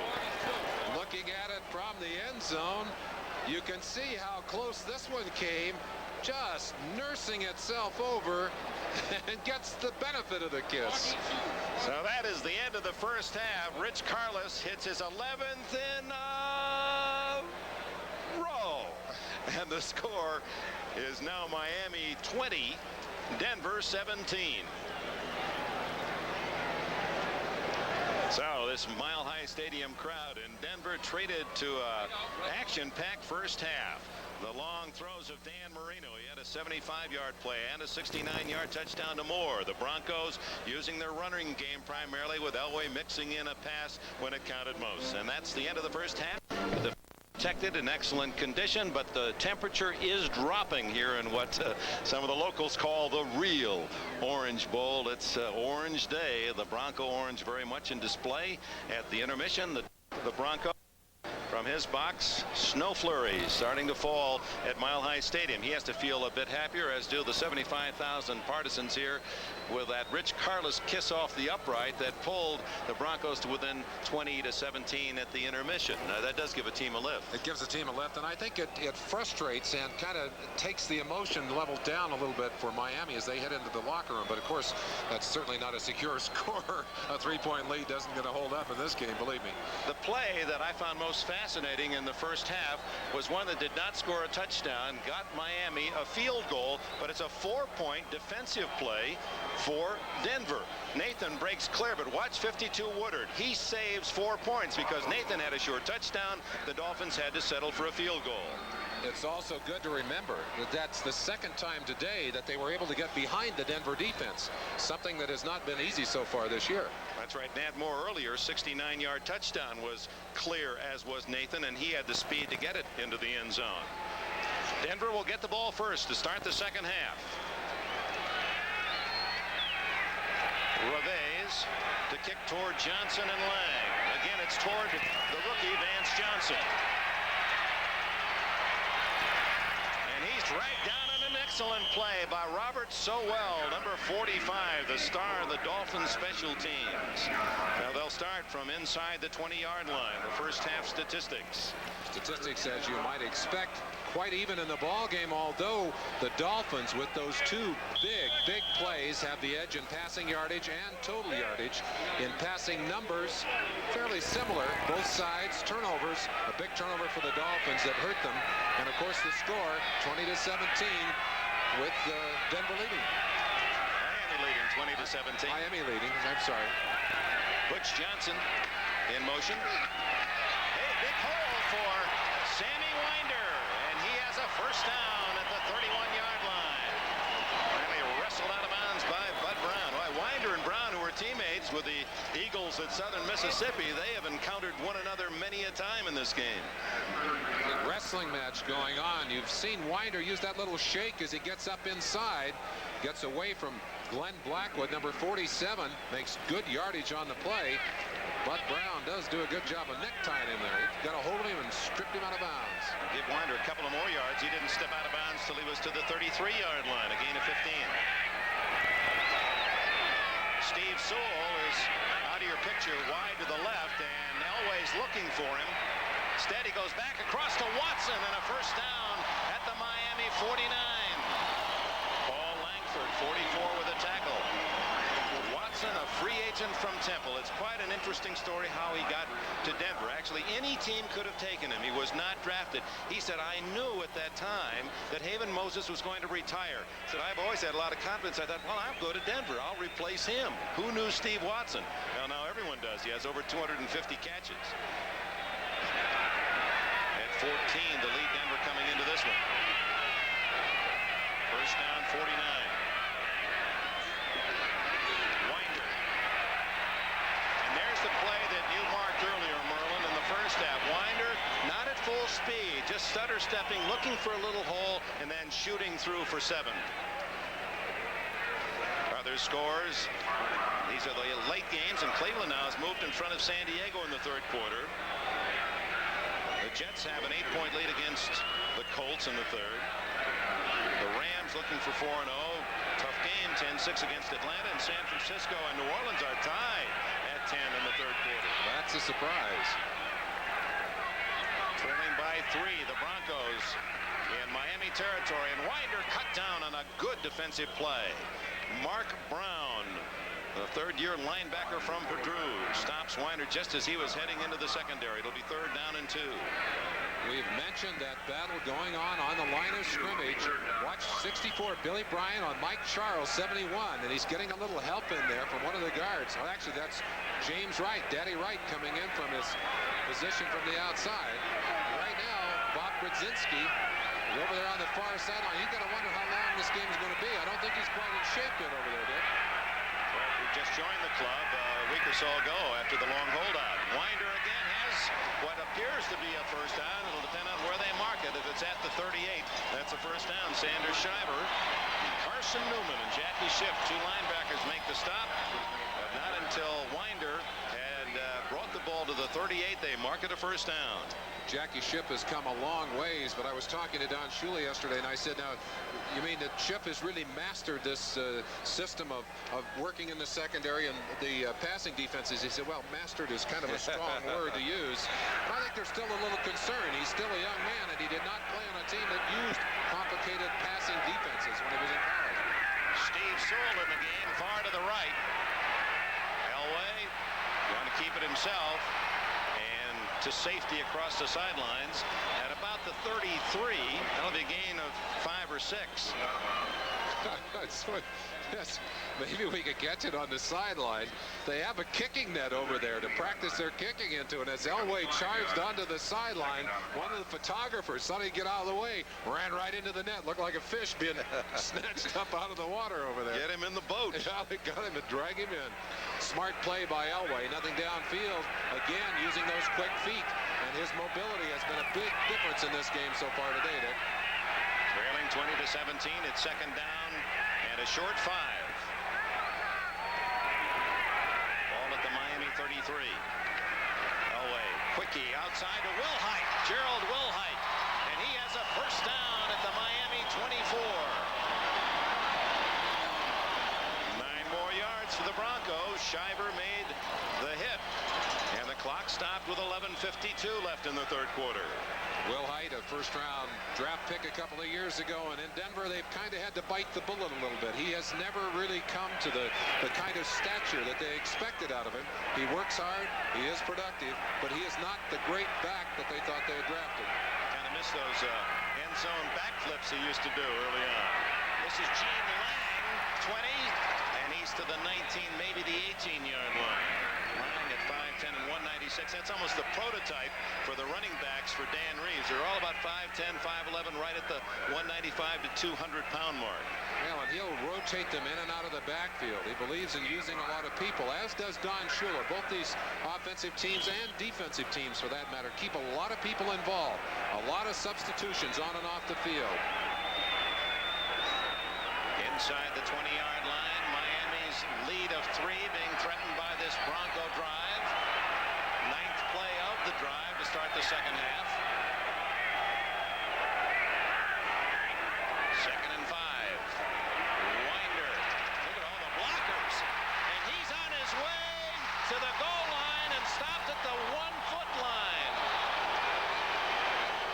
Again, it was Bud Brown to deny the touchdown, but first and goal, Denver. 2 fine blocks on that last play. Perhaps you'll be able to see them. The first one by Steve Watson, 81, who's coming out right there. And then Lang, 33, makes the second block. It's 1-on-1. 49 gets it. Johnson misses the shot there. They finally trap Winder, but he rolls into the end zone. They mark it just outside of the goal line. Well, that Lang has thrown 2 destructive blocks in this game. First and goal. Winder gets it this time, and the Broncos lead.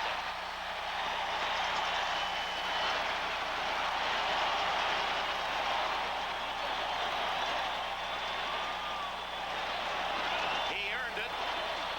He gets the touchdown in his column. Winder coming in again behind the block by Lang, Gene Lang.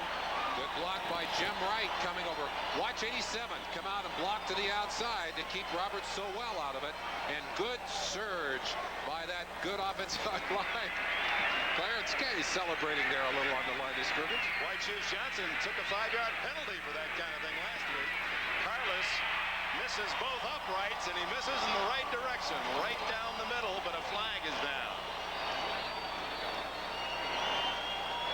Motion against 67 offense, in motion, 5-yard penalty, will re-kick. Ian Maraldi in that offensive line, so Carlos will have to kick it over. It was Miami with a penalty on the 47-yard field goal at the end of the half. 12 men on the field. That gave Carlos a second chance the other way, and he made good. Well, these Denver fans certainly don't lack for support of their home team. You can see their signs as well as their bright colors, and I'm sure that this has really become a comfortable home for Dan Reeves. Right next to him on the sideline, the young man in the dark hat, that's Dan's son Lee. He's a fine linebacker here for the #1 high school team out at Cherry Hills High School. Uh-oh, this one is no good.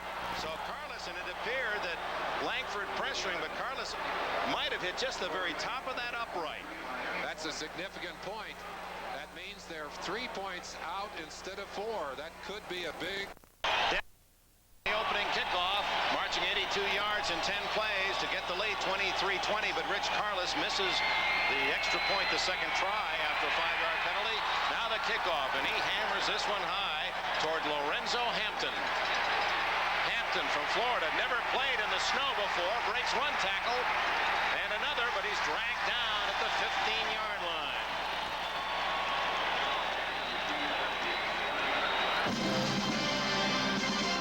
Today's game is brought to you by Mercury Cars, the shape you want to be in. By United Airlines, you're not just flying, you're flying the friendly skies. And by NCR, who bring you a better personal computer.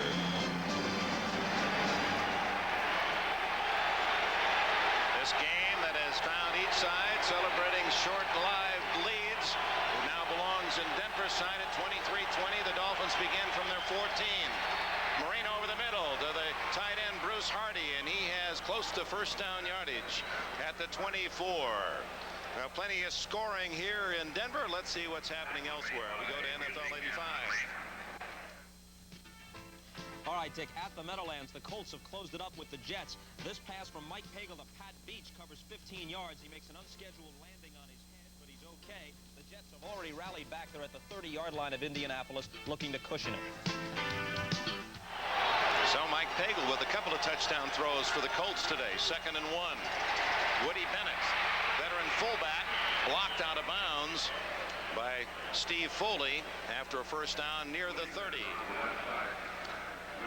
Rich Carlos, well, he must be wondering if there's something magnetic about those uprights. He just seems to have every kick drawn at least more than his share to an upright. When he misses by so little and often by hitting an upright. His field goal string of 11 in a row is intact after he hit the upright. Penalty allowed him a second chance, made good. Then he makes the extra point, 5-yard penalty. It appeared he hit the top of the upright on that one. Tony Nathan, Woody Bennett behind Marino on first down. To Heflin, and a good catch at the 40-yard line. Excellent timing between Marino and Vince Heflin. He had made his cut before he saw the ball. A chance to look at a couple of things. We're going to watch Marino come to the line and get a chance to see him take his pre-snap look. And then also something interesting to me, Marino is never still as he comes to that line of scrimmage. He's always shifting back and forth, kind of wobbling his hips as he comes up to the line. We'll take a peek at that. Dick, that's something. He almost looks like a dancer out there, shifting his weight back and forth. Yeah, here he comes, number 13, the number he wore in Pittsburgh, now retired by the Panthers.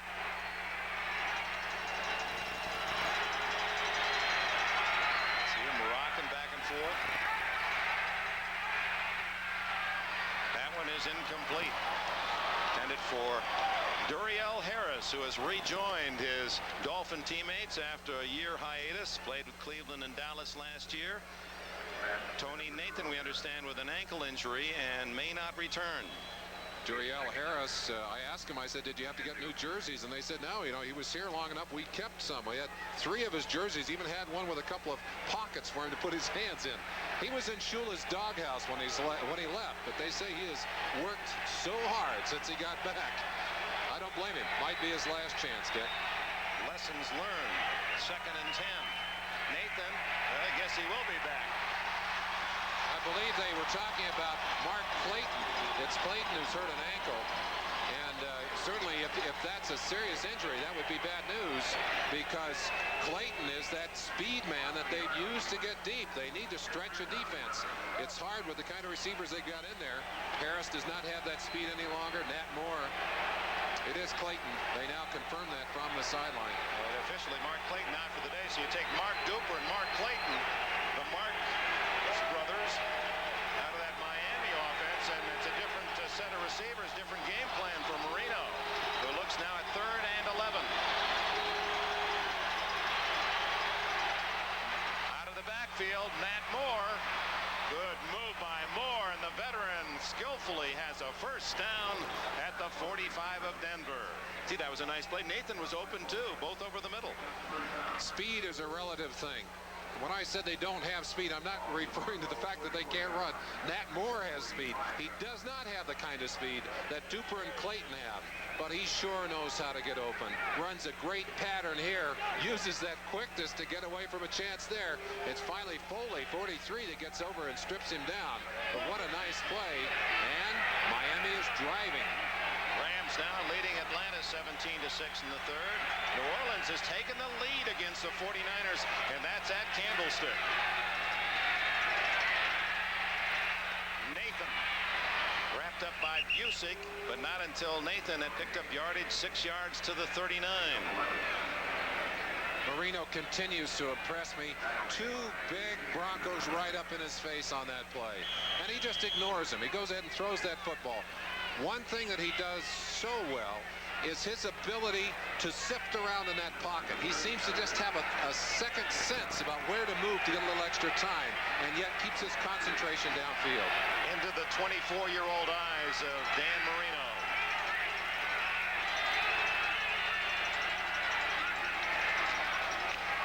Nathan ran into his own blocker. Stopped for no gain.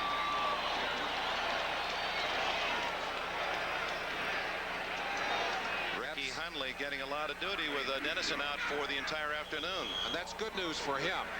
He feels that he is ready to play, and what a big horse he is. I mentioned earlier, much like Sept, the linebacker for Miami, just has not had a chance yet to really master the defenses, in particular the passing defenses, and they worry about a mistake. But we haven't seen a big one from him today. Perhaps we haven't seen it, but we have not seen a big one. Big call, 3rd and 3.5.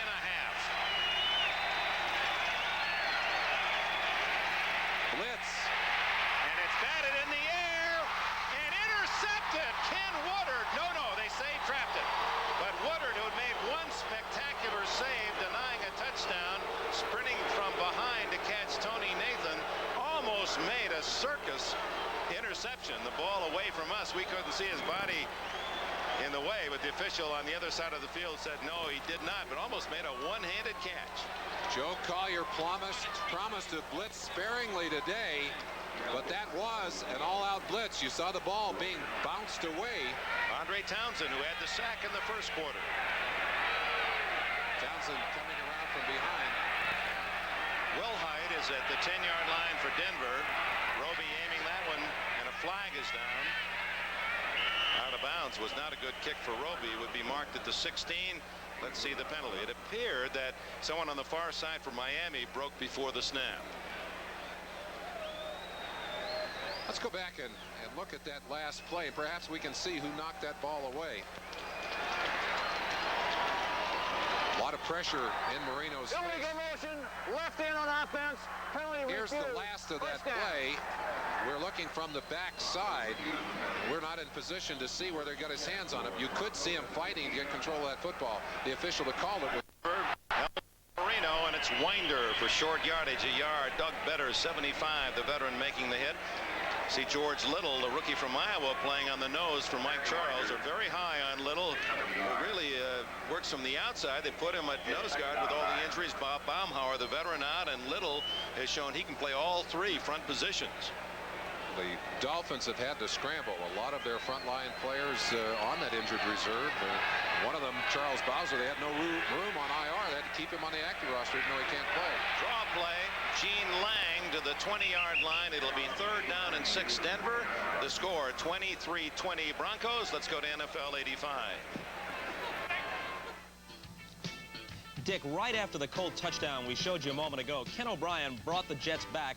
This scramble took them to the doorstep, and then a moment later, Tony Page scored from the 1. The Jets are in front now, 25-17. Back to Denver. All right, about Ken O'Brien, who was part of that tremendous 83 quarterback draft that featured Elway, number 1. O'Brien was picked from Jim Kelly, and eventually Marino, the 6th. This is Vance Johnson. Can't quite turn the corner and is knocked out of bounds at the 24. That'll be shy of the first down. That's a sweep play. That's his first carry out of the backfield.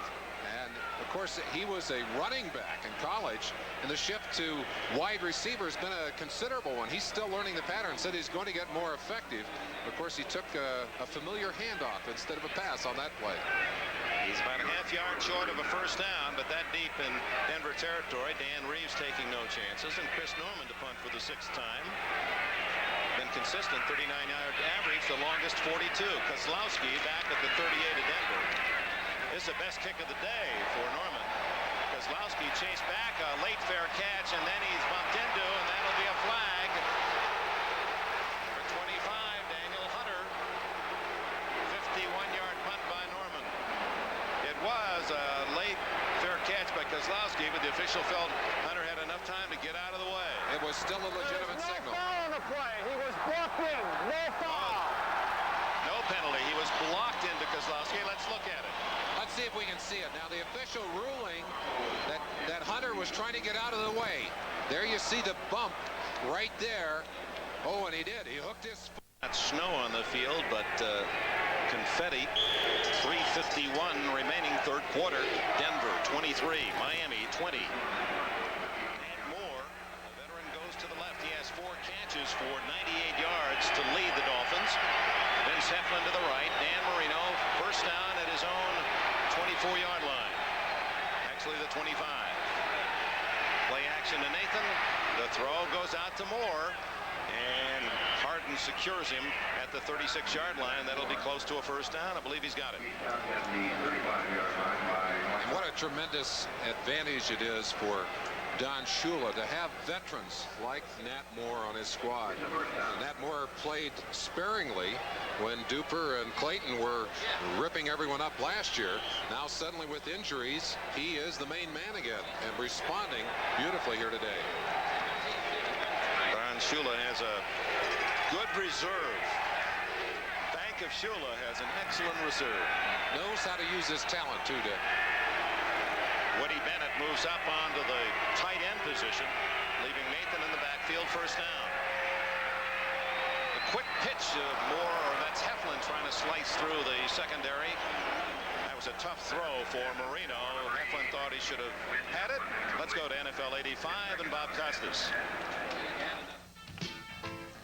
Okay, Dick, with Dan Fouts sidelined by a knee injury, the Browns now lead the Chargers 21-7 in the 4th quarter. This TD covers 10 yards. Danielson to Kevin Mack. Second touchdown of the day for Mack. The Browns in front by 2 TD. Dick? Good news for Cleveland, bad news for the Chargers. They're not the same team without Fouts. He is the one key ingredient. 2nd and 10.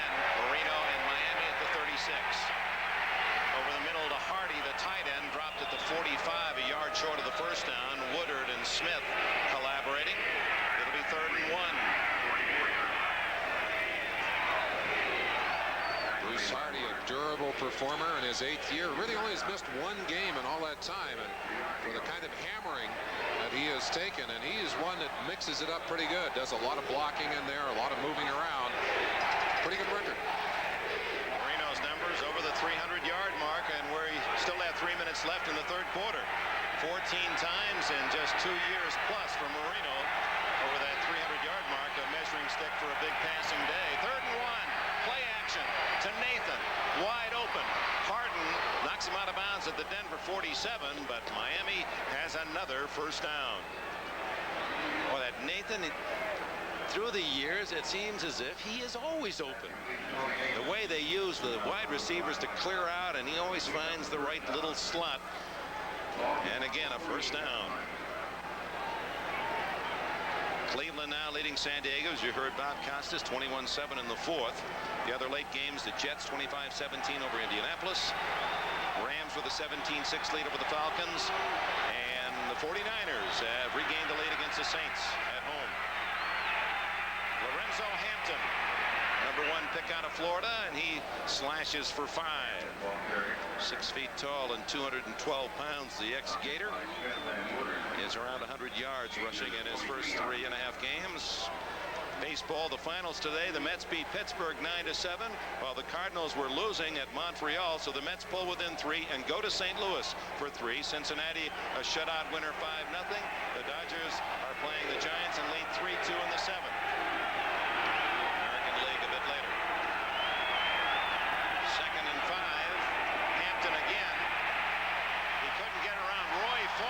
Foster is pulling guard, had been forced deep into the backfield by the Denver rush, and Hampton suffers a loss. Chance to watch this motion man coming across from the far side of your field on the left-hand side. Now watch the motion man come along. He'll tap the quarterback and go on by.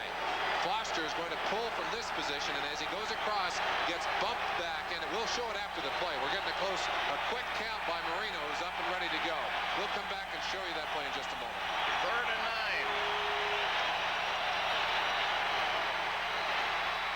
Marino, complete to Heflin. He breaks free at the 30. He's at the 20. Vince Heflin will score his first NFL touchdown, and Miami leads. I think we'd rather show you the touchdown than that last play.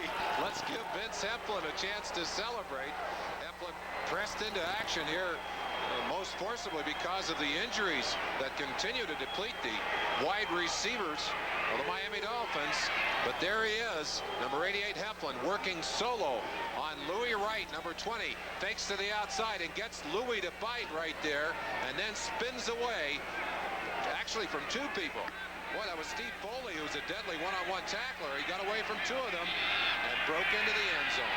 46-yard touchdown play, and now the extra point by Reves. Marino drives his team 75 yards in 7 plays and caps it with a 46-yard pass to Vince Heflin, who does some fancy running as he spins back inside to collect his first NFL touchdown. And it's the Dolphins by 4, 27-23. Reves, he uses only a 4-yard run-up. Short this time to Johnson. Vance Johnson down at the 29-yard line. Not Van Johnson, but Vance Johnson. The American League scores today as we go to the final week of the 1985 regular season. Minnesota swept the Royals 3-1 today, 6-3, while the Angels were winners at Cleveland 9-3 to salvage the final game there. The Angels go to Kansas City, first of a 4-game series tomorrow night, with a 1-game lead over the Royals. The Yankees in the first game winning 4-0. Second game, they are winning again 8-2, but Toronto has won. Now it appears the Blue Jays are home free. Elway to Watson. Oh my, does he take a shot from 49 William Judson, and that's that high pass where the receiver is so unprotected. What did Don Meredith used to call it, a medicine ball? He said after they throw you one like that, you got to go get some medicine. Well, I'll tell you, Watson's going to need some. Just to offer official evidence of that, the Blue Jays over Milwaukee 13-5, and it appears for the first time we're going to have playoff action in the American League in Canada. Of course, the Expos had that honor a couple of years ago in the National, but Toronto apparently will be part of our featured coverage starting in a week or so. Whoa! First it's Watson, now it's Clint Sampson who is tumbled as he tries to go for that toss. Brzezinski and company were there. 59, Bob Brzezinski. What a good deal that was for the Dolphins to get him for, well, they had to give up a number 2 and a number 3 to the Rams in '81, but he has been solid. It was a bitter holdout. Shula very angry when Brzezinski finally did come in, but they needed him desperately.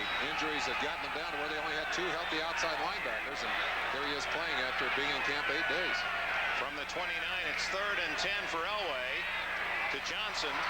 Oh, look at that move. But he's not far enough for the first down again. Out of bounds at the 36, Bud Brown, who has made what seems like a dozen tackles today, has been brilliant in the deep defense of the Dolphins, denied the first down. Bright futures for those youngsters, Vance Johnson and Bud Brown. And the thing that Shula likes about Bud Brown is the way he fits in. He said he's really an aware player, that good kind of consciousness out there. He's a good thinker, and he's also a good hitter. Kozlowski drops back to the 25 in Miami territory, and inside the 25 is Norman DePunt. Beautiful kick. Turns over the spiral. Kozlowski takes a chance, and he's dropped by Hunter at the 23-yard line. Good delivery by Norman, and the Dolphins with a lead have the football inside the 25. And a reminder of our doubleheader action next Sunday. here on NBC. Most of you will see that Pittsburgh-Miami game. Boy, that'll be a good start to things. Miami back home against the Steelers. New England and Cleveland, Buffalo, Indianapolis, the other early games. Merlin and I will be at the Coliseum in Los Angeles. The Chiefs 3-1 winners today. The Raiders won at New England 2-2. San Diego, Seattle, the Jets at Cincinnati, Houston, and Denver completing our doubleheader coverage. Marino to Nathan on a screen. And Tony Nathan driving across the 30 to about the 32-yard line. And that's close to another first down. I talked to Joe Collier yesterday about this Miami Dolphin team, and I asked him, I said, what strikes you when you look at them? He said, well, first, if you go back and look at last year, the sheer numbers are absolutely incredible. He said, looking at them this year, I'm only sorry that we couldn't have played them earlier in the season, referring to the fact that Marino finally is hitting his stride and finally getting those passes on target. Collier, of course, the veteran of so many campaigns, the man who put together this great Orange Crush defense, and he'd like the Crush to come. Agreed. Hard to believe that there's snow on the ground here in Colorado, and the temperature was 29 at the kickoff. Miami's been hot enough. 27-23 Dolphins. Here's a little flea flicker, and it works out to Bruce Hardy. Dennis Smith comes up to make the tackle. The ball was whistled dead out at the 43-yard line.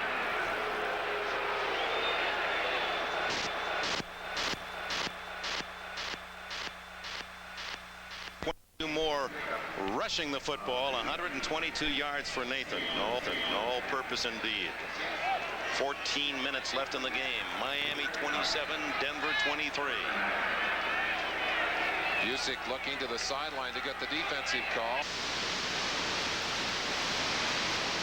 Split far left with Nat Moore in the slot.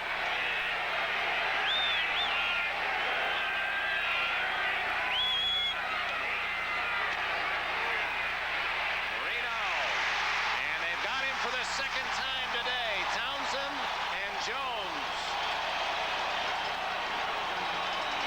Rulon Jones led the Broncos with 11 sacks last year. Townsend was there as well. Townsend sacked Marino in the first quarter. The only two times Marino's been down this year.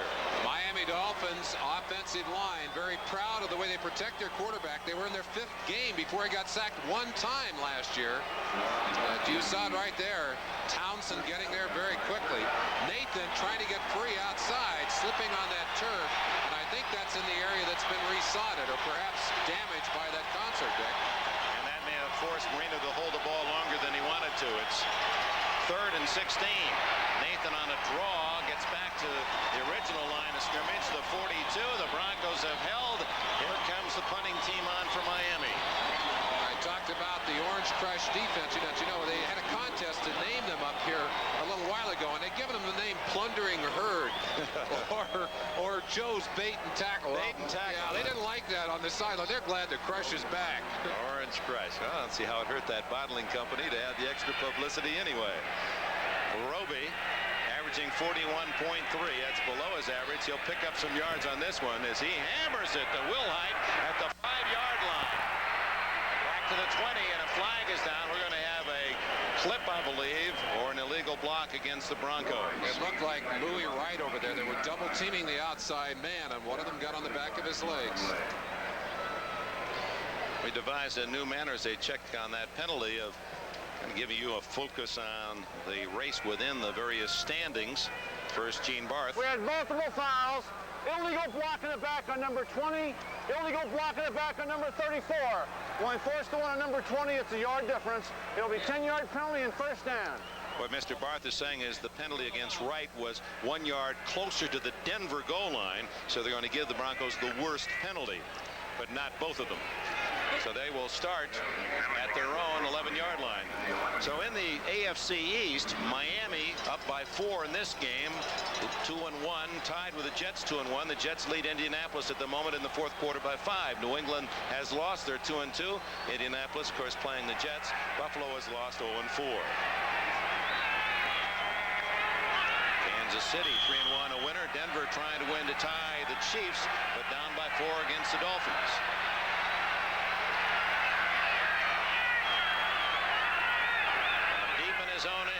27-24.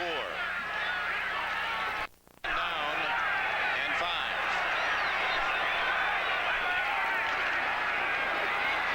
Winder.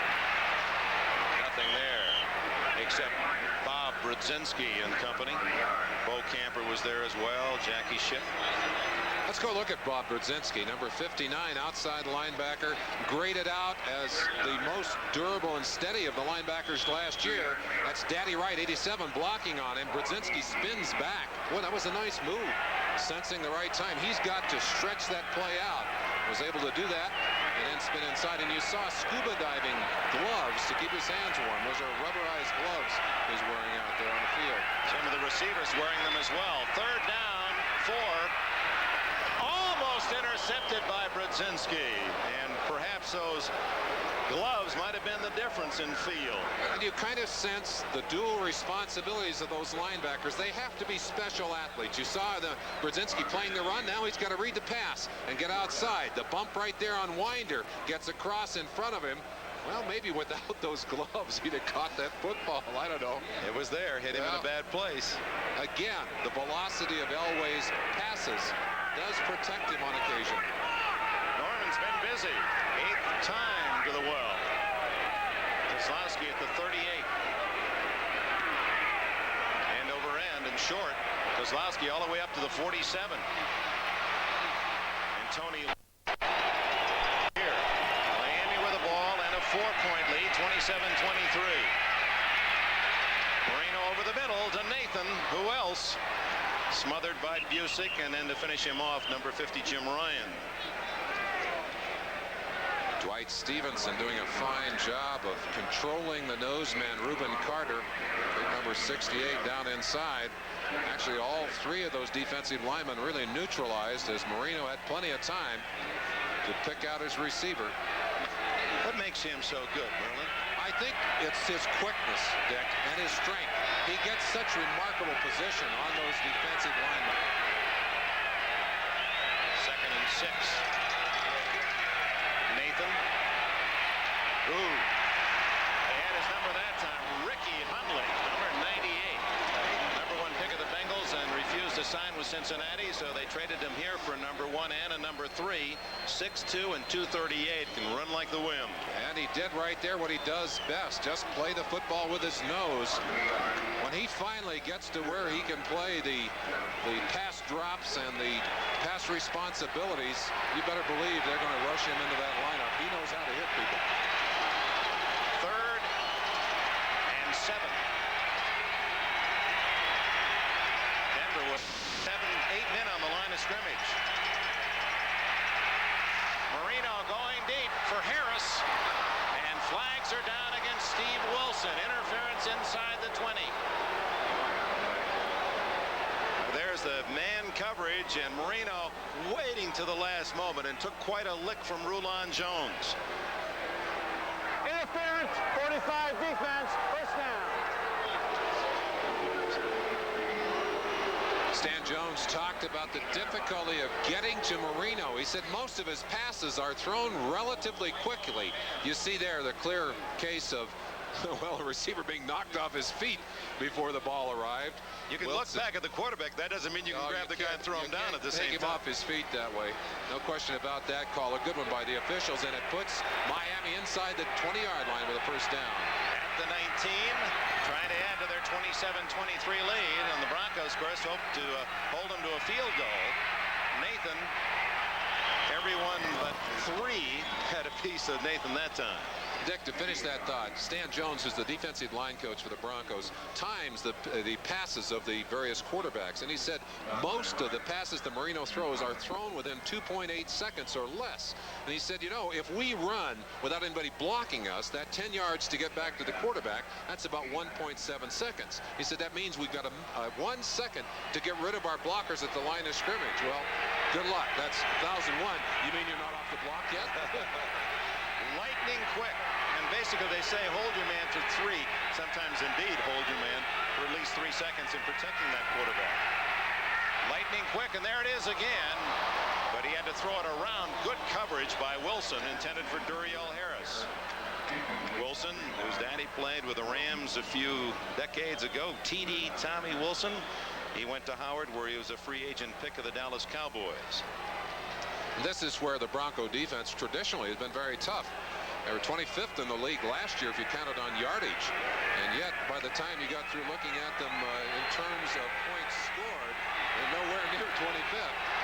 210-plus yards for Marino, plus 3 touchdowns over Elway.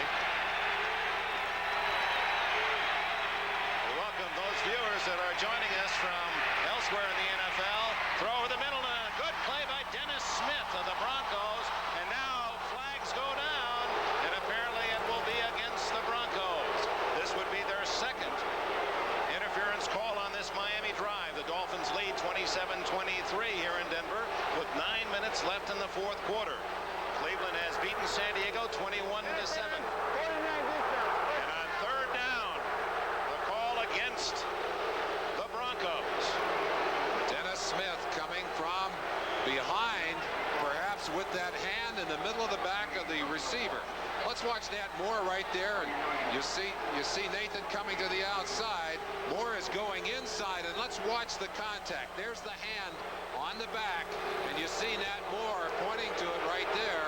You can't push that receiver from behind.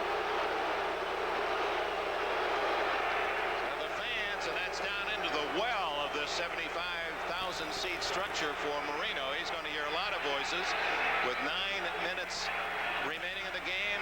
If this is a timeout by Marino or an official's timeout because of the noise. The ball is at the 13-yard line. Steve Busick heading to the sideline to get a call, and you saw Marino going over, getting a call, and taking it again from Don Strock. Strock signaling again from the sideline. Here it is. Oh, I don't know what that was. It looked like a draw call to me. Let's see if that's how you'd read it. Woody Bennett and Tony Nathan behind Marino. He has thrown for 3 touchdown passes today. He's trying to call it audible. Awfully noisy.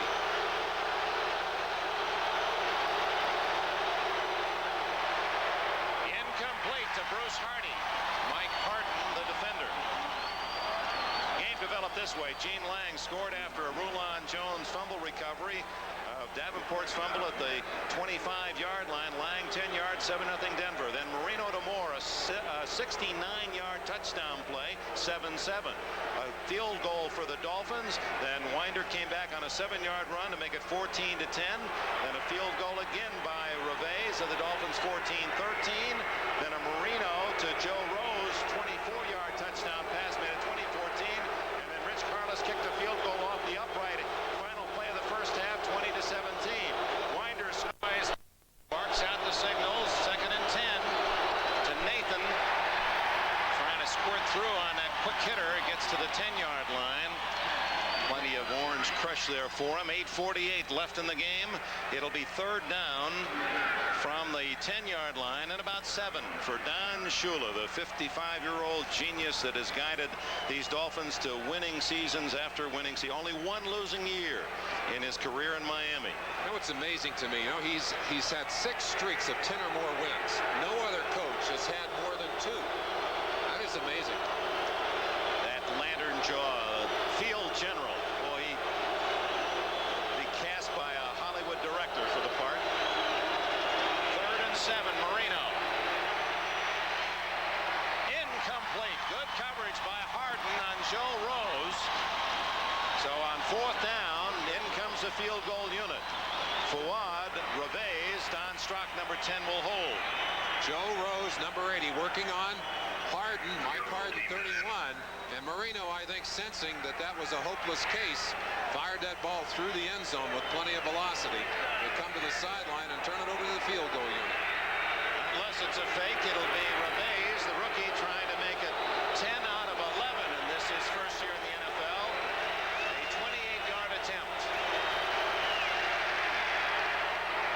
Oh, Miami 30-23.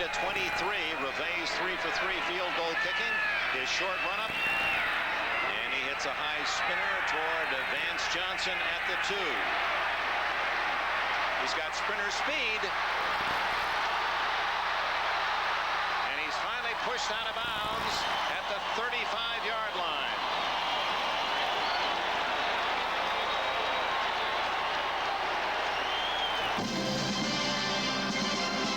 Today's game is brought to you by RCA, creators of video technology that excites the senses. By Stroh's and Stroh Light, the circle of sports beer. And by Honda Motorcycles. Honda, follow the leader. On that kickoff return, a personal foul has been called against Miami, and that'll add 15 yards and put Denver in great field position at the 50. You see Reeves signaling. Well, we've got a shot at Reeves. I thought that was really a class act yesterday. Wind howling yesterday. Miami anticipating working out here in the stadium. They'd covered the field. Reeves made a special point of insisting that they get to Don Shula and tell him that they could come and work out at the Broncos facility. I think that's class. Out of the Broncos practice field, the north side of Denver. And the Shula and the Dolphins did just that. Over the middle to Clarence Kay, the big tight end, is at the Miami 43-yard line. Fumbled the ball, but it was whistled dead. Jackie Schiff made the tackle. It'll be 2nd and 3. Kay had caught only 2 balls coming into this in the first 3 games. Has a couple this afternoon. Kay, I'm sure happy to have a good game. Was offsides 3 times last week in that ball game, and he's had a better day today. Well, what a lineup tonight, along with Punky Brewster and Silver Spoon's old friends, Steven Spielberg. We welcome him to our NBC Sunday night. Alfred Hitchcock is back. His great stories. And then Sylvester Stallone, Rambo, First Blood. So stay right where you are for the rest of a great Sunday night. Fumble, Winder fumbles, and Miami has recovered. Brzezinski comes up with a football, and just as the Broncos head to a march that might tie up the game, Miami gets a big hit at ball popping free. The first turnover by the Broncos. Dick, it's something we talked about at the very beginning of the game. The cold weather makes it difficult to handle that football. It's getting colder in the stadium now. Winder has got 2 arms on that football, but it's stripped away. Looked like a good hit on the ball by Doug Benner, 75. Number 59, Brzezinski, comes up with the out. From the 39, Miami leading by 7, 30 to 23. 7 minutes, 11 seconds left. Nathan. He clutches that ball firmly and picks up 5 more to the 43. Roland Jones makes the hit. You can't blame him. He's working against a defense that turned the ball over, took it away from their opponents 55 times last year. There's Bob Brzezinski on the sideline. Very dependable, very solid. Very in sense of making errors, and that's something that Shula does not allow. He's the kind of guy you want on your team because he rarely makes them. He's an intense studier of film. He's constantly taking home the projector and checking on the offenses. 2nd and 5. Marino on a safety valve. That is a forward pass, not a lateral. Behind the scrimmage, but a forward pass. And it was wise in this case that Nathan did not catch it, because that would have been a 3 or 4 yard loss. I don't think he dropped it intentionally. I think he just looked upfield. He felt the pressure coming from the defense that had responded quickly and looked up before he caught the football. And that's the kind of error that you would anticipate from someone perhaps in high school. You don't always see it from an experienced receiver like Tony Nathan. Well, we didn't see it there either. It was close. It was close. Trust us. 3rd and 5, and a big down for the Broncos. They bring up 8 men on the line of scrimmage. That's where Marino sometimes gets his long gainers. Mecklenburg has him for the sack at the 31. That is his 6th of the year, Mecklenburg.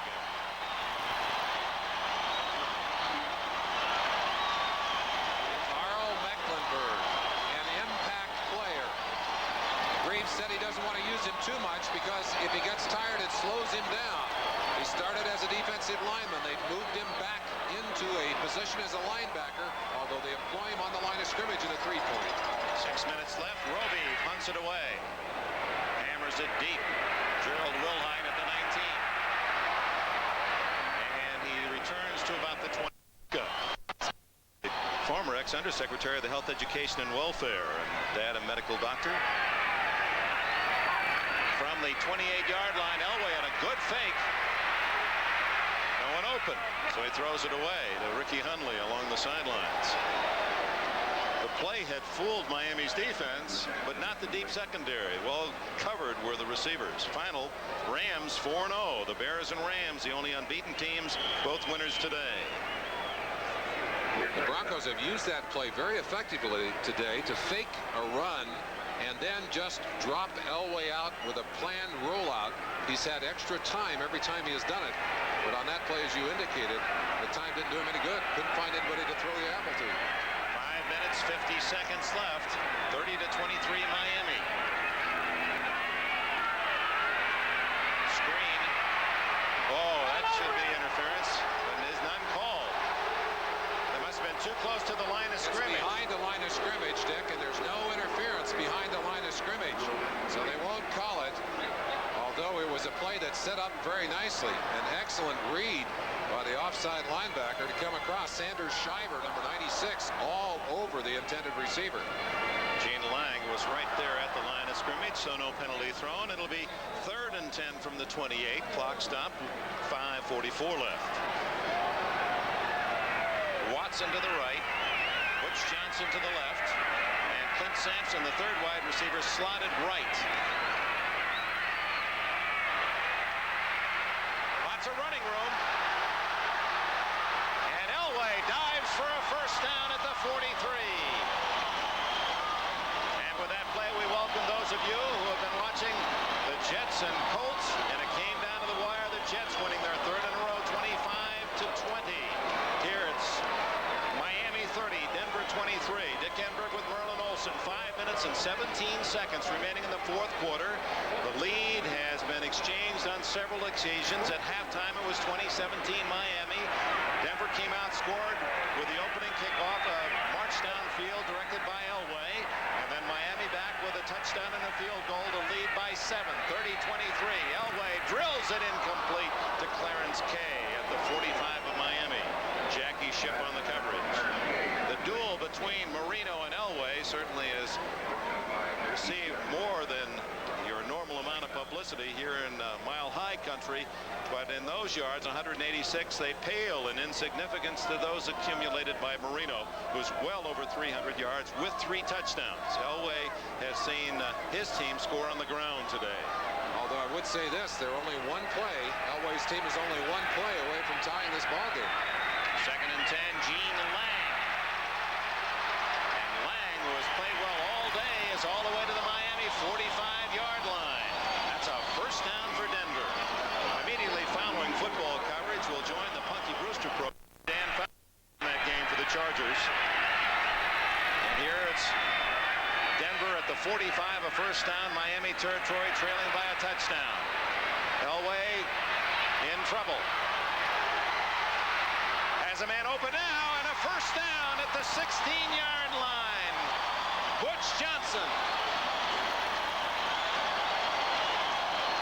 That is Elway's feet. We talked about it earlier. Got the strong arm, but his feet got him ready for it. And this is an experienced receiver who gets downfield, sees his quarterback in trouble, and comes back to the football right there. Elway hands it to him. Boy, he zipped it down there. Tremendous play by the Broncos. Again, Elway's mobility being the difference in that play. First down at the Miami 16. Clock running. We're at the 4-minute mark. Dolphins 30, Denver 23. They each came in here 2. The total yardage. The Broncos more successful on the ground. The Dolphins through the air. 2nd and 10.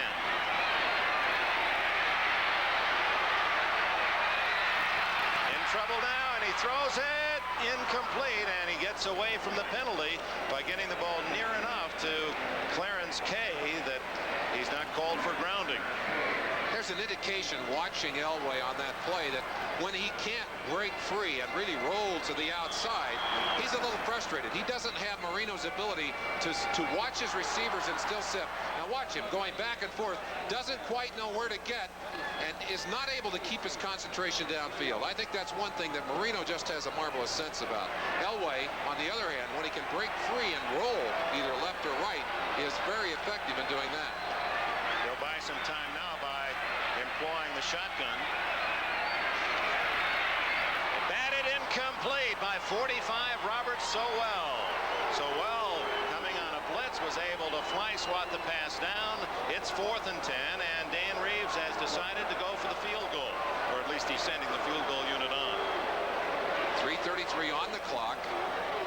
Reeves, I guess, believing that he is going to get another chance for his defense. Well, we're going to miss the field goal, or are we going to go to New York? Okay. We're being asked to go for an NFL 85 update. I think we want to see how this field goal goes first. We've got a quarterback holding the ball. 34-yard attempt is good. So Carlos, I think he hit the goal. Hampton, the rookie, has some running room. 20, 30. Lorenzo Hampton all the way to the 45-yard line, and the Dolphins with 3:17 left. Actually, they'll say it wasn't down to the 47-yard line. Special teams letting the Broncos down here. Dan Reeves again opting to give his defense a chance to perform. And you might remember the snow on the ground will remind us that last year in a Monday night game, he won the toss, opted to kick the ball off, and his defense went down, and in the first minute or so of the game had 2 touchdowns off fumble recoveries. Well, he's banking on a turnover here, or at least a quick stop by his defense. Denver has all 3 of its timeouts left. Miami has used 1, so they have 2.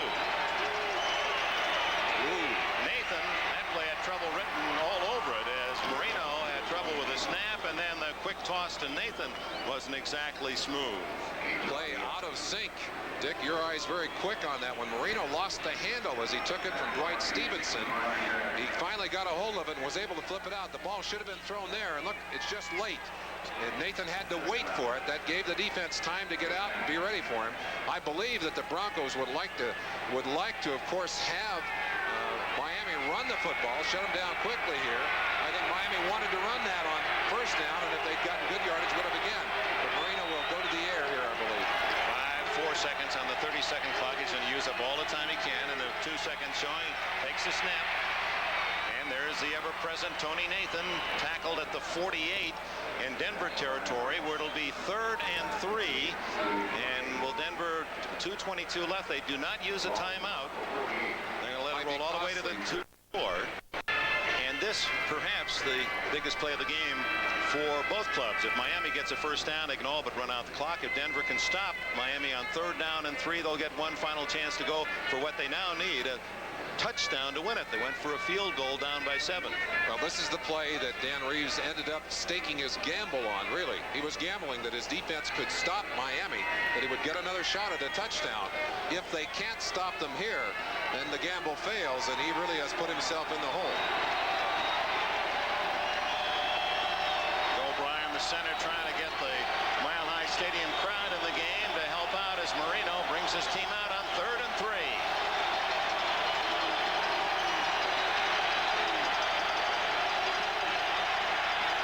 A major shift offensively. Now it's only Nathan behind Marino.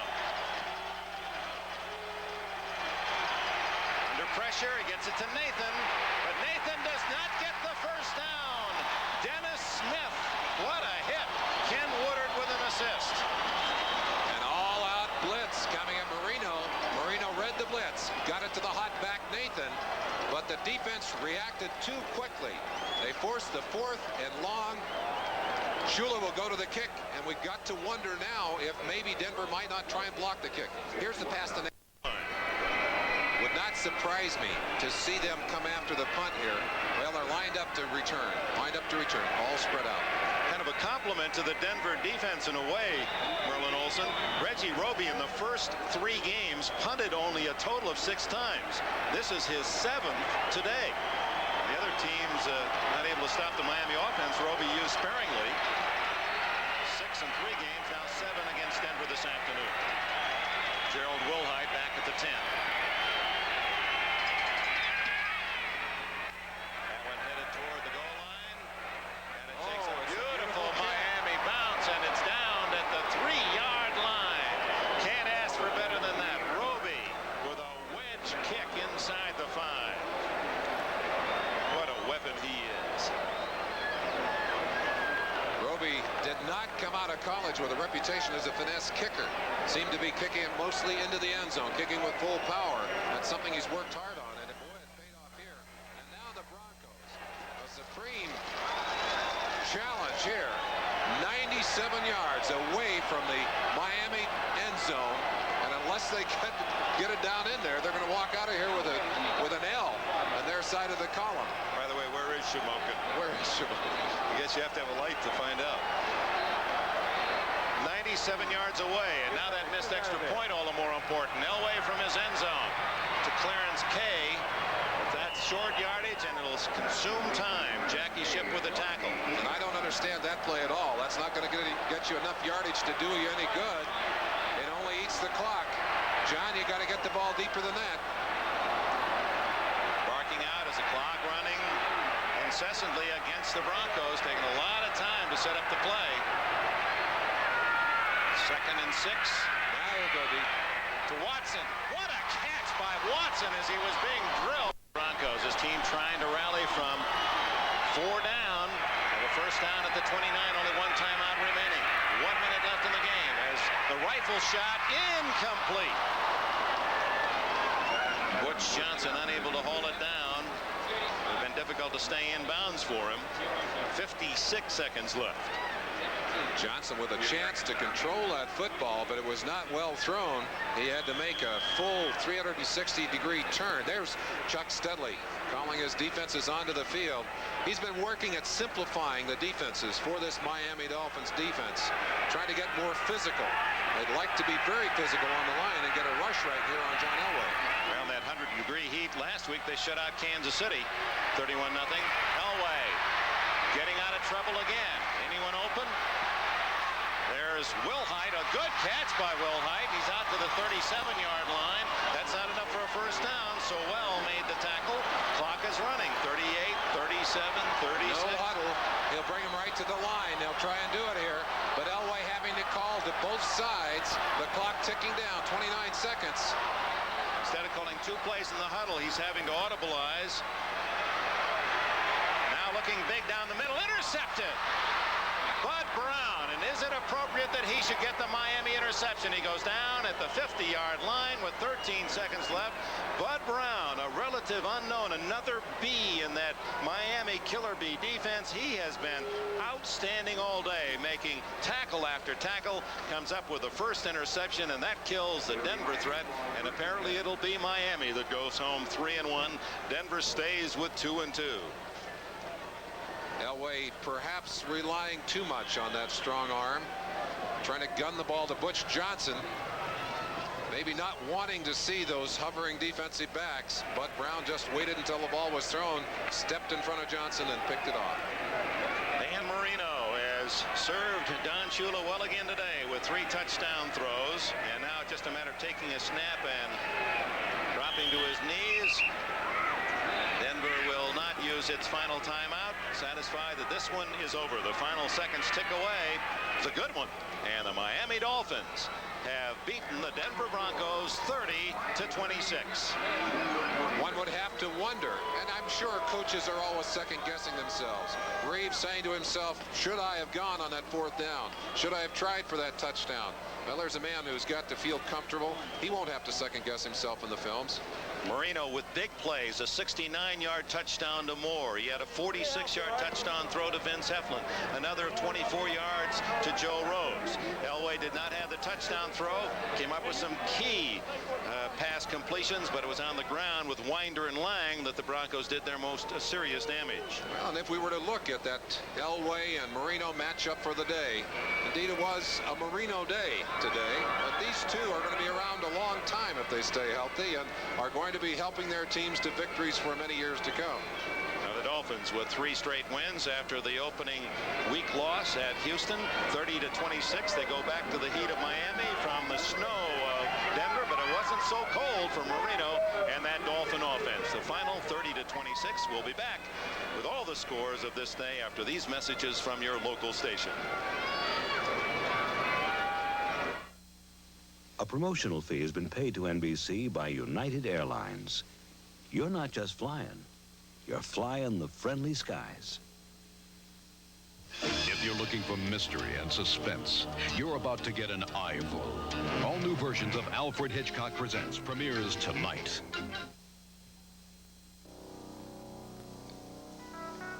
Here's you. Here's your competition. One of you will call AT&T small business experts. One of you won't. One of you will find out how to use long distance. Distance to cover your customer base.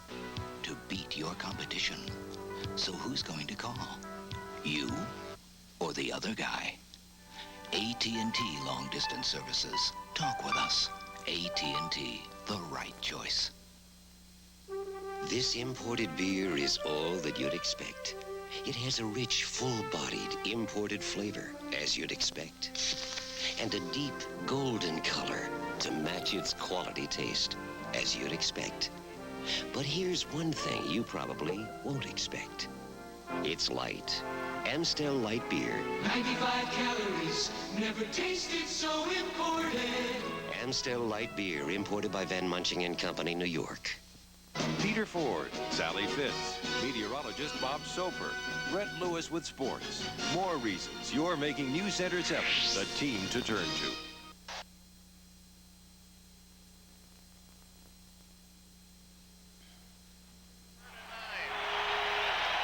The Dolphins provide a good show with the Broncos at Mile High Stadium. Marino. Here's Dick Enberg's call of a decisive Complete play. to Heflin. He breaks free at the 30. He's at the 20. Vince Heflin will score his first NFL touchdown, and Miami leads. Leads at that point, 27-23. They go on to win it 30-26. And this is the Budweiser NFL Report, brought to you by Budweiser. For all you do, this Bud's for you. Hi, everybody. Bob Costas back in New York, along with Ahmad Rashad and Pete Axthelm. Now, except out on the West Coast, where you will see tonight's full NBC schedule as scheduled, we're making a little bit of revision for other parts of the country. At 7:30 Eastern Time, you'll see Punky Brewster.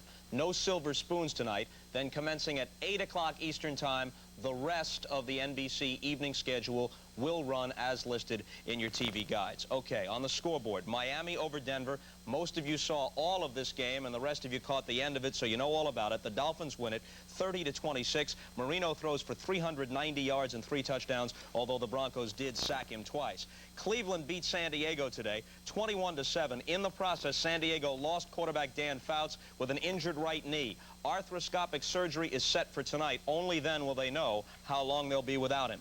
The Jets beat the Colts today at the Meadowlands by a score of 25-20. Coming in, the Jet defense, featuring such stalwarts as Mark Gastineau and Joe Klecko there, had not allowed a touchdown in 10 quarters. They had a 12-0 lead after this play. Little bit of razzle-dazzle. Freeman McNeil pitches back to Ken O'Brien. The Colt defense is suckered in, and Kurt Sohn is wide open for the touchdown. However, the Colts came back and made a good game of it. Mike Pagel will throw 72 yards to Raymond Butler for this touchdown. And at that point, the Jet lead was cut to 15-10. Butler in between a couple of defenders, and he is off to the races. After the Jets got a field goal to up the lead to 18-10, the Colts came back again. Pat Beach will be on the receiving end of this pass from Pagel. He'll spin away from a couple of tacklers.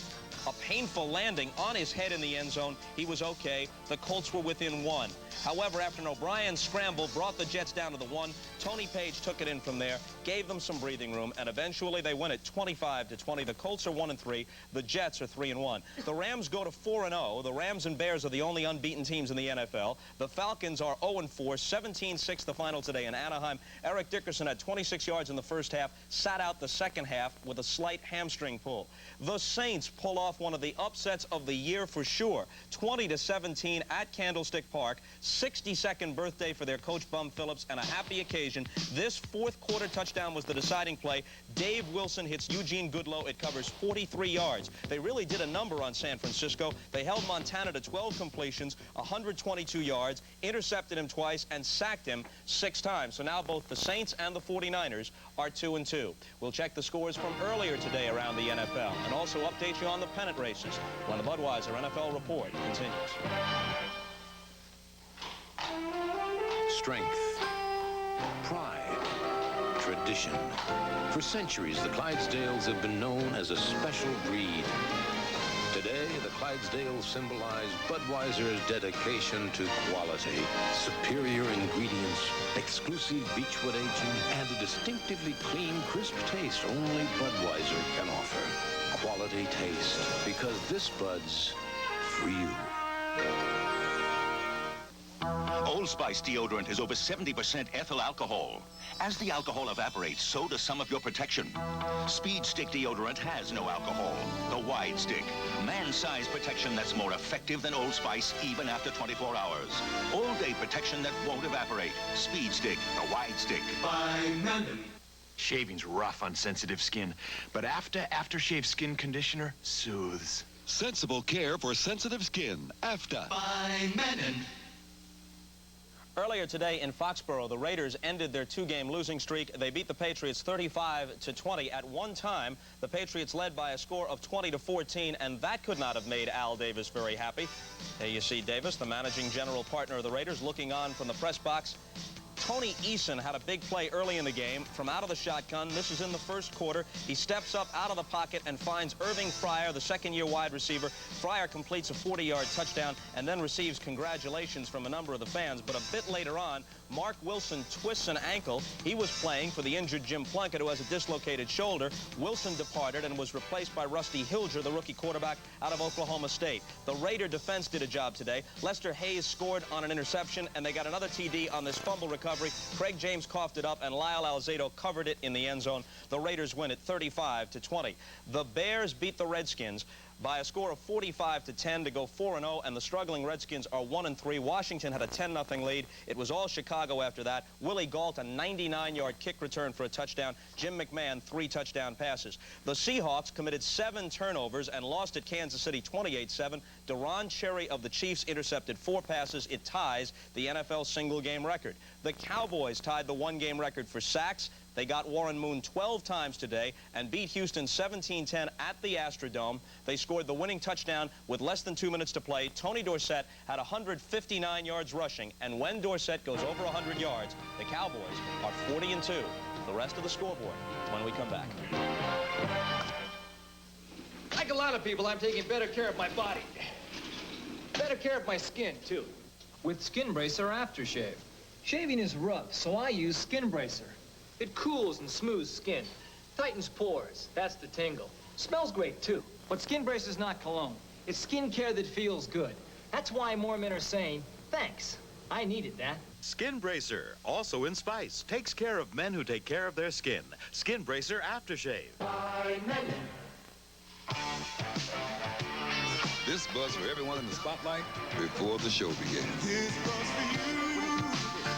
There's no one else who does it quite the way you do. So here's to you. Showtime, Hey, just for you, that distinctively clean, crisp taste that says Budweiser.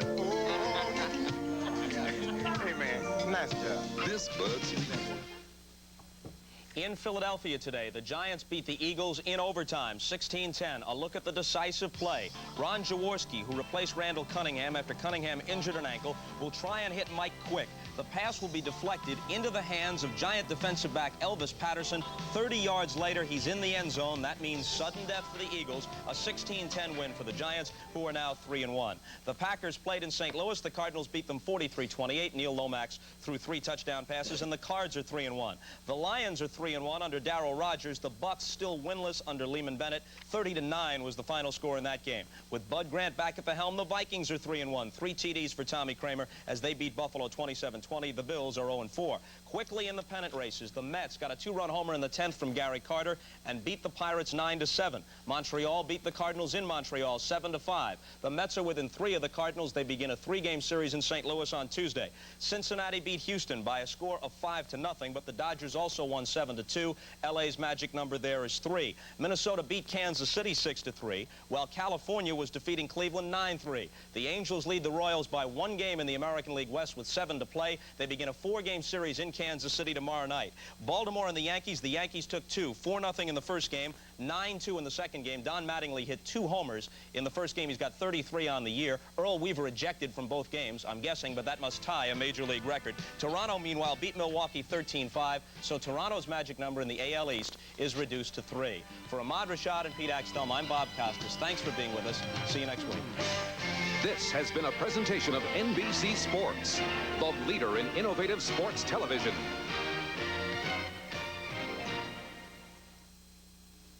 If you're looking for mystery and suspense, you're about to get an eyeful. All new versions of Alfred Hitchcock Presents